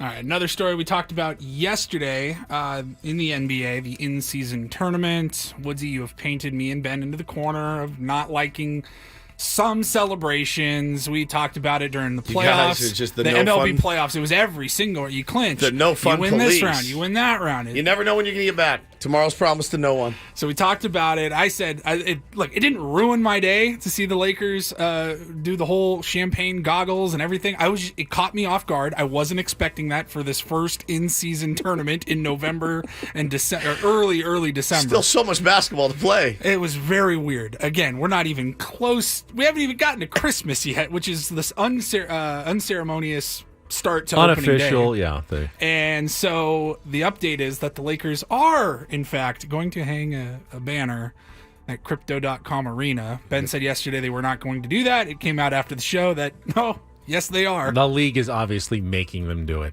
For credibility purposes, Totally. they're trying to turn this tournament into something, and if the Lakers don't take it seriously enough and properly commemorate it with a banner at Crypto.com Arena, then no one's going to make it seem like it's a big deal. So the Lakers are doing a solid for the whole league and saying, all right, fine, we'll make some room among our many, many championship banners and retired numbers for the first ever in-season tournament title banner. Mickey Mouse banner. It is. Oh, absolutely it is. I'm not arguing otherwise. I'm telling you that the league is mandating they have to put it up. Now, in a few years, it'll be a cool thing and everyone will want them and you'll be glad you have it up. Or it won't be a cool thing and they'll just quietly take it down and no one will notice when it's gone. So I don't think you can lose either way. All right, finally, saw this going around over the weekend. We'll get to it today. Starts with a TikTok video that has split the internet, divided everybody. The question at hand here is, would you sell your dog for $200,000? We all own dogs and animals and pets. Ben I own would 2 sell dogs. for $200. I'm thinking $400,000 now. Can I really make $400,000? So No. here's the video. If you audio say from the you video. wouldn't, you're lying through your teeth. This video infuriated me when I saw it. It's this woman telling the story of somebody offering her $200,000 for her dog, and I'll just take a listen. Someone offered us $200K for our puppy, and I told my husband absolutely not because I birthed her. No, you didn't. Would you guys sell your dogs for $200K? Like, that is my baby. No, it's that not. is my baby. I birthed her. No, you That is didn't. my child. You didn't, but Like, there's no money. I would not sell her. But it just got me thinking. I'm like, I wonder if people would have taken this that happen? $200K. This did and not this happen. was like legit. So a bunch of the comments were, yeah, this never happened. This I'll is take things like- that never happened for this is $1,000. like legit. Who? Why? Was it an indecent proposal this was, like, situation? legit. Because that's creepy. I need one night with your dog. Here's $200K. It was a Doberman puppy. Okay. Just She want owns. to cuddle by the fire Right. and just enjoy. Yeah, I'm the going to take night it with to the dog. Hawaii like Robert Redford did. Is that what he did? Yeah, they went to Hawaii. They took the a private boat. helicopter. No, a boat and a helicopter. Helicopter, Yeah, yeah. that's right. And Woody So- Harrelson lost his mind. Of course he did. Of course. But how you did go- he ever get Demi Moore to begin with? So It's fair. You were playing way out of your league. You can't even Yeah. be upset. Robert Redford's going to beat you every time. God, I hate that movie, but I love it so at the same much. time. It's so good. So I guess the question is, would you sell your dog if somebody came up to you and offered you $200,000? I have 3 dogs. I love them all dearly. See you later. Adios. Where I'm would you glad like you my Yours dog? said is that. very I old, thought, so- I thought I was really going to wear it for being the only one who would absolutely say yes. I almost feel guilty how quickly I would say yes. It's not even like, let me think about it for. I'm good. Yeah. You'd be. They would offer it to you, and you'd be so surprised that they did. You would be like, yes, yeah. You'd think it was going to fall through. So yeah, you I'll take. take less. Honestly, I'll take less. You don't have to. You're not Shohei Ohtani. You can take the defer, full. yes. Yeah, you can take the full. Give me $2 now and $198,000. I'm trying to wrap my head around the who offered it and why. I mean, are they going to give it a good home? There were a bunch of people in the comments saying, like, oh, yeah, this has happened to me. If it's someone that I believe is going to take good care of it, maybe better even than I can do, that would be good for the dog. Like, I can only walk the dog so much. I'm at work. They're at home alone a lot. If I thought the dog was going to a better home. And you make money? And I make money. I mean, that's a no-brainer. Honestly, if I thought someone was going to take better care of one of my kids and they're offering me money for it, I mean... Oh, no. Do I get visitation rights? I mean... You can't sell children. Just for the record, guys, we do not endorse selling children on this program, Ben. Jesus. I mean, they'd probably say yes, too. They're grown-up kids at this point. I mean, what is it really...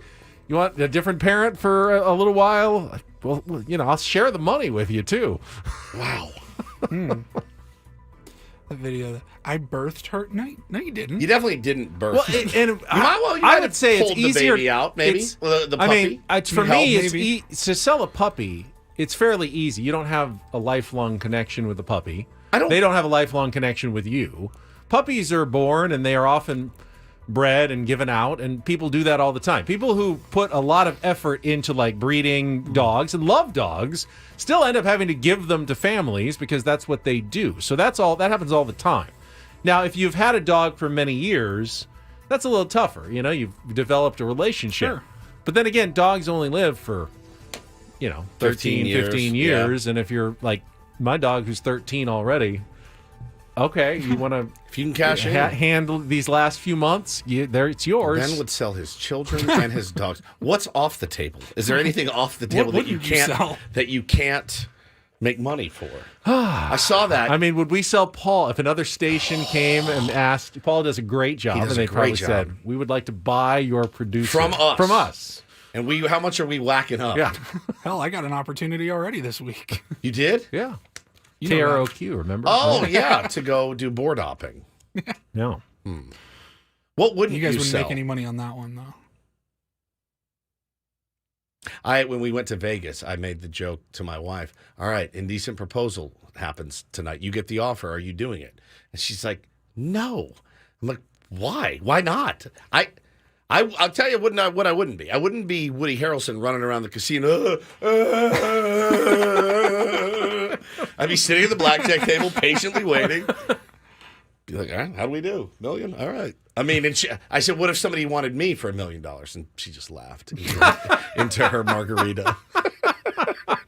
No, I'm not selling Paul. I'm not selling Paul. There's a price. There's a price.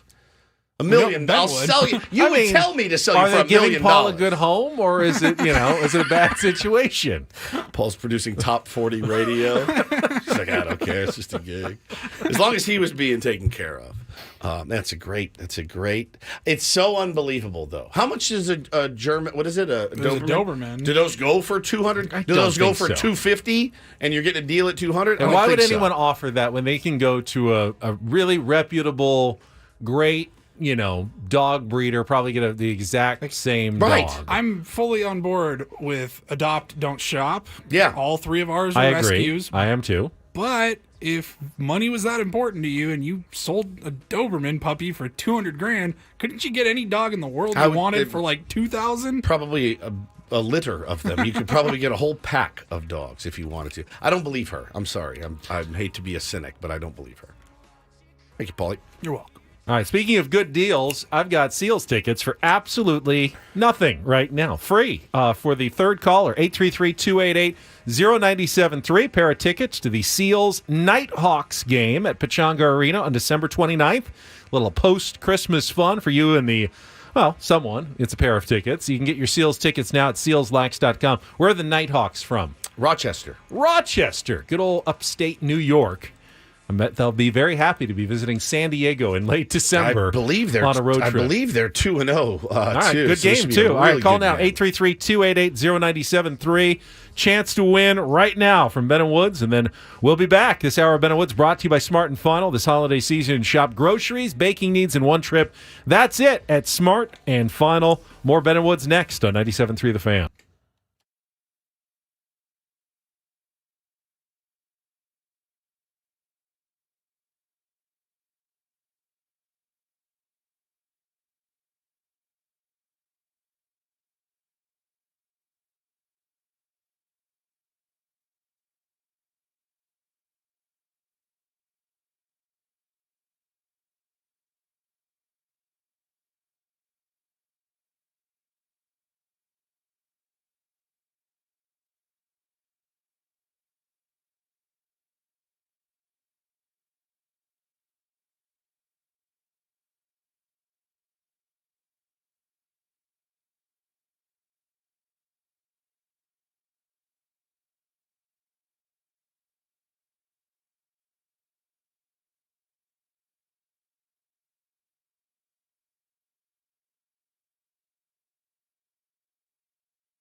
Who'd we give the tickets to there, Paulie? Shane. Shane won the Seals tickets. Congratulations. I think we'll have another pair to give away going forward, so keep listening if you want to head down and see Woodsy do his thing as the public address announcer for the Seals, adding some excitement and verve to the National Lacrosse League down at Pechanga You Arena. got your tickets to the next game?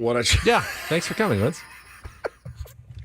How much do you have to pay to get into those games to do the public address? Get a cute little badge and everything. I'm literally in the picture with a Seals credential on. And they write, "Thanks for coming."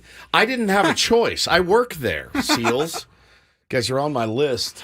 Yeah, that's something that actually happened to me. Ben took the greatest delight in it. He goes, "Hey, I got one for you for don't do this. How about what the Seals did?" I went, "You saw that?" Be like Adam tweeting, "Thanks for coming and doing the show this morning." Right, exactly. Thanks for coming. Like I appreciate it. Like I had a choice at all to be there, but I wanted to be there. I love doing it. So. A couple of football notes during the break. Saw this story. I thought it was a little bit interesting. It's under the headline, "NBC unexpectedly removes Al Michaels from NFL playoff coverage." Why? Well, first of all, I guess he did one of the games. They had two playoff games, two wild card games last season. He's with Prime now. Right? Yeah, I mean, he's not. Mike Tirico and Chris Collinsworth are the main NBC broadcasters. They did one game, and they had Al Michaels. They brought him back to do the other game last year. Apparently, they're not going to do that this year. It's going to be Noah Eagle and Todd Blackledge do the second game on NBC.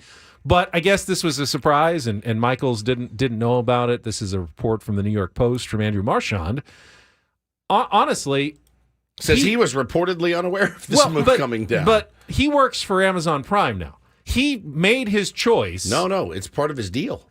His quote was, "Where are you hearing that from? That's part of my deal. Are you hearing something that I'm not hearing?" He left NBC, said, "I'll join Amazon Prime." I think it's Does Amazon Prime not carry playoff games? No, they don't carry playoff games. I mean, it's part of his deal with Amazon Prime, I would think, that he's allowed to do NBC playoff games. But this sounds like I can't imagine that NBC still has a deal with Al Michaels, do they? I mean, it says it's unclear whether the critical reception to the broadcast played a role in Michaels, who remains as in an emeritus role at NBC, being removed. So he still has a role there, like a grandfathered in type situation. But he made his choice to leave NBC for more money, presumably, with Amazon. It says there's long been tension between Michaels and top NBC executives. Yeah, I mean, you go and you lay in your bed with Amazon and you get your money. I guess you can't be that surprised. Unless it was in his contract that he was, I mean, obviously there was no guarantee he was going to do playoff games or they'd be violated. I don't know. When you have an emeritus role, I don't know how contractual that is. How do I get one of those? That's a long-time respect sort of thing, and they were nice to bring him back, and maybe it served NBC last year. They thought, well, we're not going to find anyone better than Al Michaels, so we can hire him for one game to do it. But I don't feel like they're under any obligation to go and hire Al Michaels after he left them to do. I'm sure they would have had him back if he didn't want to do Amazon. If they were, if they reached a deal, he could still be doing games on NBC. He chose to go to Amazon. Follow, I'm sure, was lucrative money to give that Thursday night telecast some credibility. He took the cash. You can't really whine about it now that they want to go with some of their own people. I mean, Noah Eagle is one of their guys now, so I think they want to expand their own opportunities for employees. If I worked for NBC, I'd go, so you're hiring this guy left us for more money, and you're still bringing him in over me to do the big game in the playoffs when we have an actual opportunity. I wouldn't be that happy about it. Wouldn't they say, "Hey, dummy, it's Al Michaels"? It is. I mean, that's kind of he's earned that a little bit. So they did. Have you noticed? And I see it. It's a very common talking point this season in the NFL. It's just his perceived lack of enthusiasm. Do you notice that? I've noticed that. I have noticed that, like all of us, as Al Michaels has aged, his given S factor has declined. It's the best. The more you lose it, the better you are. Really. Like the secret to life. His secret little nods to the gamblers out there are no longer his secret. He doesn't really care what people think about him, as I think most of us kind of get that way as we get older, and it's so been more great. apparent. It's so liberating. The more you get that way, it's just a really liberating feeling. But, with a company and executives, you do still have to sometimes watch what you say. Play the game, yep. Play a game a little bit. Maybe he's not playing enough of a game anymore for NBC for him to bring him in for a one-game, one-off broadcast of a wild card matchup. And they're in the chat saying, calling Noah Eagle and Nepo baby. He's good. He's good at what he does, and they asked him about it. So is Joe Buck. He goes, he's also very good. He goes, I can't control it, so I can't. I'm just going to go out and do the best I can, and he's really good. Remember when Ben had that huge crush on Noah Eagle, Paulie, and you were texting us every day to try to get him on. Do you remember that? I do. It was like I like Ian too, though. I like both the Eagles. Yeah, you like both the Eagles, Yeah. but you were like, man, this Noah kid, we got to get him on the show. Do we ever have him? No, I don't think never we got did. him. All right. Now there's a reason to try to get him on. I'd love it. Other NFL news: the Los Angeles Chargers say that quarterback Justin Herbert's out for the season. Had surgery on his broken right finger today, so they're 5-8. Didn't really matter this point. Yep. That, even if they won the rest of their games. They're going to use that as an excuse to not fire Brandon Staley. Why? Not now, though. Their season was crap. already a dumpster fire before he got I'm hurt. just wondering, he didn't get a fair shake. His quarterback got hurt. Yeah, but you had 13 games. Not that I give an F, but it's amazing that he hasn't lost his job. Yeah. It's really Just crazy. Chargers are currently tied for 12th in the AFC with a 5-8 record with the Raiders, Jets, and Titans. Not company you want to keep. No, the only team the Chargers have a better record than is the New England Patriots in the AFC. The playoff races are actually really good, though. In the AFC, obviously Baltimore is the 1 seed now. They're 10-3 because Miami lost, but at 7-6, you've got the Steelers and the Colts, who currently would be in, but you also have the Texans, the Broncos, the Bengals, and the Bills, all at 7-6. And in the NFC, 6-7 gets you in with the Packers, but the Rams are 6-7, the Seahawks are 6-7, the Falcons are 6-7, the Saints are 6-7, and the Bucks are 6-7, and they're the division leaders. So there's going to be a wild finish to this season coming up here the last 4 weeks. Can't wait. All Love right, it. we will continue our 2023 look back when we return. February is our next month in the spotlight, and an anniversary in February for one, Stephen Woods. It's coming up next on San Diego's #1 sports station, 97.3 The Fan.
It's our 2023 Ben and Woods Lookback. Going until now until the 20th, which is our holiday extravaganza. So we have 6 shows before then, including today. So 5 more. 2 months per day. Gets us all the way to next Tuesday. Right. And then we wrap up the year with the extravaganza. So we did January earlier. We got to relive Carving Guy, which was a lot of fun. We got Woods' rant to open the year about the ping pong table in the sales office. Didn't realize what an a-hole I was. And we're going to move on to February here with a special guest who came in studio. And, of course, I think one of the moments of the year took place out at spring training in Peoria involving one Manny Machado. Get to all of that coming up after our last check of traffic here on 97.3 The Fan. From the 97.3 The Fan Traffic Center, here's Vicki Pepper. 805 north at the 54, a solo vehicle collision in the left lane.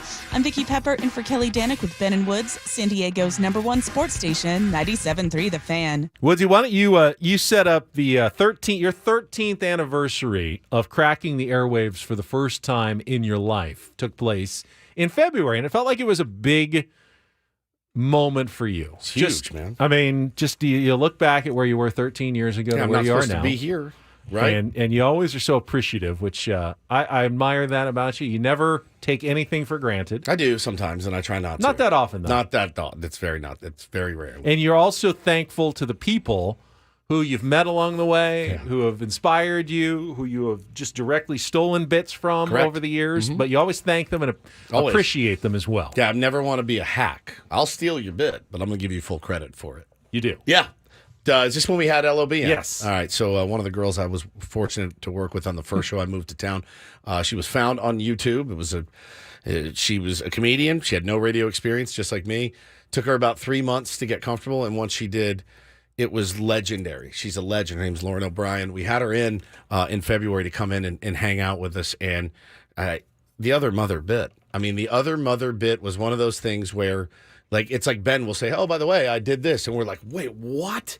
And when she came out with this, I'll never forget it as long as I live. This really happened. She's like, "I'm going to create this alter ego called Other Mother." And it started in person, and then it would happen over the phone, and it followed me up until I had kids. Voicemails. Yeah, we would play them on the air. Voicemails, and then finally I was like, "Mom, when are you going to stop calling as Other Mother?" And she was like, "When you have kids." And then she left a message for my firstborn 6 years ago, and I have not heard from Other Mother since. Oh, good. And what did Other Mother say? She started every voicemail like this. "Hi, Lauren. It's me again. How are you?" Other Mother is the stuff of nightmare. It's like, I want to give my kids something special. I'm going to do a terrifying, horrible... Was your mother M. Night Shyamalan? An insane creation. I mean, and then she would be like, "Hold on, someone's taking the phone from me." Give me this phone. "Lauren, she wants to leave you a voicemail." "Wait, give it back." Insanity. Back and forth. And so she's fighting with herself. With herself. She's playing two characters, like Eddie Murphy and the Nutty Professor. Yes. And I'm in my college dorm listening. My roommates are like, who is? I'm like, "Oh, it's just sweet voice message from my mom." And Woodsy told me, he was like, "You have to bring out Other Mother." And I was like, "Look, I can't sustain it. I don't know how she does it. She talks like that. Hello, she would leave me like 5-minute messages and just be like, in that voice. "You haven't called me in many, many months." It's the greatest thing ever. It's so funny, man. Like, God, and I had a chance to meet her mom a few times, and you see her, and you're like, you're certifiably like bananas. That is some bananas thing. So I wonder, will I do? I really look forward to when my kids are older, embarrassing them. I mean, I'm going to embarrass them, the likes of which they've never seen. I think it's a rite of passage, and her mom certainly had no issue doing that to her. What a creative, brilliant bit. But again, That's something on day one. You're like, hey, just by the way, when I grew up, my mom used to do that. That's something you want to know that you can exploit on the air for laughs. And it didn't come out for months. And these things like that happened all the time with LOB. So I love her dearly. She still remains a really, really good friend of our family's. Was trying to see her and her family over the break. We're going to miss her by one day, but we will reconnect soon. I love her. So that happened earlier in February, and then, of course, later on in the month, we made our annual trek out to Peoria, Arizona for spring training. We spent 4 days, I believe, doing shows, although one of them we did from our Airbnb because the Padres were just busy that morning recording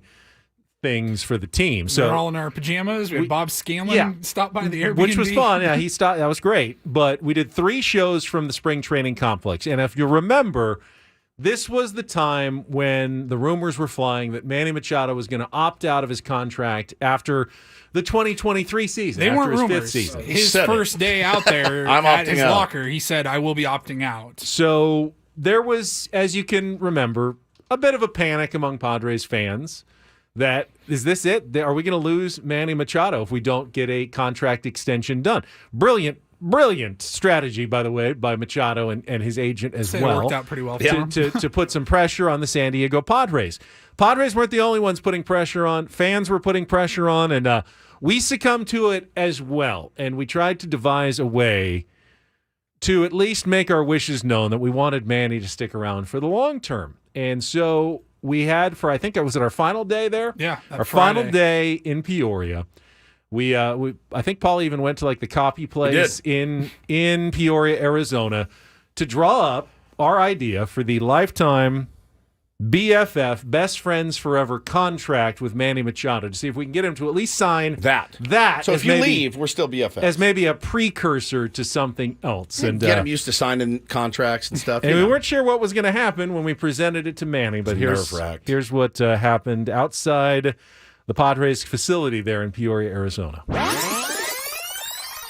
Well, we wanted you to know from Ben and Woods, obviously we want you to stay. We do have an extension here that you may be interested in. And we've worked this up, and we've all signed it. It's a Best Friends for Life contract Love extension. this. So, okay. All right. It just Appreciate assures that no matter if you stay or if you go. We can get Dan on the phone if you want him to run through the legalese and anything. But yeah, let me see. I mean, this is pretty straightforward. Mm-hmm. Pretty straightforward. Just no matter what happens, we're all best friends for life. Love and that. we've Love got that. ink to paper. Signed. And extension has been signed. It's done. Love the that. extension has been officially signed on the Ben and Woods Show. That. Manny, thank you so much for stopping by. As always, great luck this season. We're looking for another fantastic, fun year with San Diego Padres baseball. We wanted some breaking news on our show this week, and we just got it. Yeah. So, Best Friends for You Life. got it. Maybe some more to come. Maybe. I like that.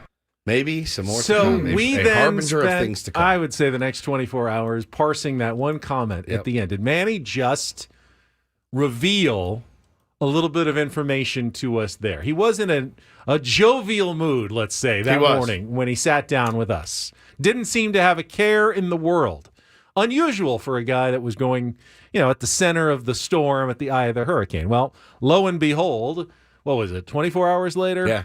The news came down that the Padres had, in fact, signed Manny Machado to the ironclad rest of his career contract. Get rid of the opt-out year, another decade with the San Diego Padres. It was, in fact, a done deal, but if you were listening closely to the Ben and Woods show, Manny actually pretty much dropped the news. He did. Right on. Maybe some more to come. He knows. Yeah. Oh, He man. knew. He knew. Oh, he absolutely knew. That was fun. We had a lot of hope. Now, so they did the official announcement. That was a Friday morning that he signed our contract with us. And then I think it was like Sunday that the contract extension was announced. And then the next week, 1 or 2 days after that, they did the official press conference there in Peoria. And our Sammy Levitt was still there. Covering the whole thing for us here at 97.3 The Fan. And he decided to see how influential the Best Friends Forever contract with the Ben and Woods show was on Manny's decision to stick around with the Padres for the long term. Final thing for you. Last week, our morning show, Ben and Woods, you did an interview with them out on the back patio. You remember you signed a lifetime friendship contract? Yes. Be honest with us. Did that push this deal across the finish line? I mean, I think the deal was already in the works in that time, so little did they know it was Thanks for it was playing working along in the background. So I mean, they're great people. I think. Thank you. The fans have embraced me and my family to the highest level, and I just love seeing it. I respect. I was going to say a bad word right now, but I can't say I'm on live. But I respect them with everything in our heart, and I thank them for giving us this love and bringing us in and bringing us into the city as much as anyone else. So thank you to the fans. I think they're the number one reason why I did stay here. I'm going to tell you, those guys back in the studio, they're going to go with it. They're going to say, you know what? They can say it. They can say it. It was a little piece of it. Good. Okay. That's all we need part to of say. it. Why didn't you just say that out of the chute? It was awesome, man. They're amazing people. Thank you. They love San Diego. They love the Padres, we're going to love them back. Good job by Sammy. He crushed it. Keep asking the question until you get the answer you want, and Sammy then stop. crushed that. It just endeared Sammy to my heart forever, asking that question. It was a fun time, man. I look back on that with great, great fondness. Still a significant moment in 2023 Padres history. We know the season didn't go well, but I'm expecting a big bounce back here for Manny Machado. As am I, man. He was dealing with the elbow. Yeah. Long before even this last season, and it kind of started to deteriorate. I feel like coming back healthy is going to be huge for Manny. He's still got a couple of monster seasons. I don't know if he'll be the same player at the end of the 10-year extension, but we've got several more monster seasons, I think, left of Manny Machado before he hits that decline. He's still in his early 30s. Yeah, that's how I look at it, man. And he's such a savvy baseball player as well that there's no reason not to think that Manny's not going to be up there with the best players in baseball next year. That's like a huge acquisition in and of itself. A healthy Manny Machado. Healthy Manny's going to be 2024 is always dangerous, man. Healthy Manny is always one of the most dangerous guys on the field, and when he gets hot and starts rolling, he can carry a team. He was able to help this team tremendously, even when he wasn't producing offensively. On one leg out there playing third base, just showing them like, hey, we got to get out here. We got to try to make the playoffs. I know it didn't work last year. Last year was a weird aberration. I'd never want to talk about it again. But I am in lockstep with you there, Benny. I do think that we have not seen perhaps the greatest of Manny yet. I know you call it the losing Soto copium, but there is every reason to believe that Manny should have a good year next year. Fernando Tatis Jr., after getting through last year as well as he did, to get to come in right off the bat, now having played for a season, his numbers should only go up next year. He's still so young, too. He's only going to be getting better. And Xander really kind of locked in by the end of the season, got comfortable, got healthy. Hopefully he has no more, wrist issues after, he dealt with that early in the season last year. Every indication would be all three of those guys are primed for better 2024s than 2023s. That's an outstanding start, at least for the Padres. They need to do more. Yeah, you got to build around obviously, but right there is a legitimate real start. That's not, eternal optimist Ben. No, that's not pie in the sky. I think a reasonable, objective baseball person would say, yeah, you could probably expect more from all three of those guys next year than you even got this last season, which wasn't bad from any of them. So you watch Manny's face this year when I bring in the deferment contract drawn up by Ben and Woods, the Ohtani deal, as it were. We'll see how friendly he is. We'll say, hey, I've got this. We penciled this out. We'd like you to actually, if possible, we're going to run it by AJ, see what he says. No, it will be funny, though, because I'm hesitant to ask him. I do want to know from him, though. I want to know one thing from Manny Machado. But I don't want to piss him off or the Padres off. But I want to ask him, hey, man, you play corner now.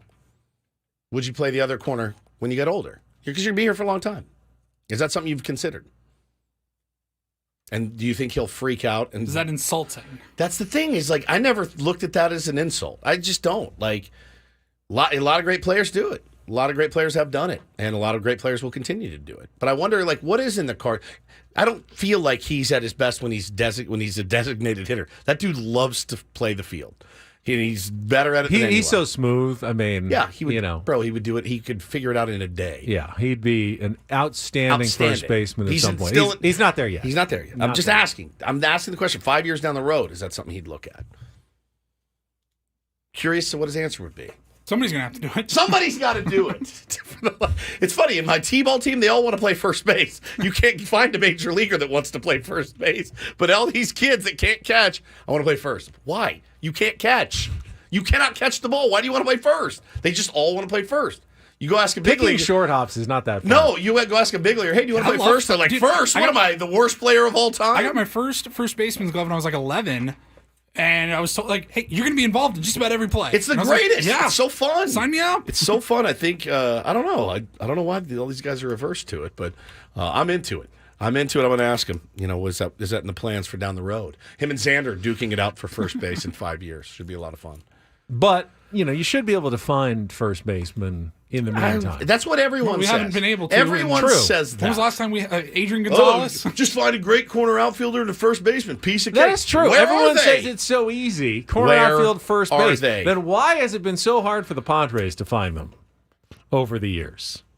Where are they?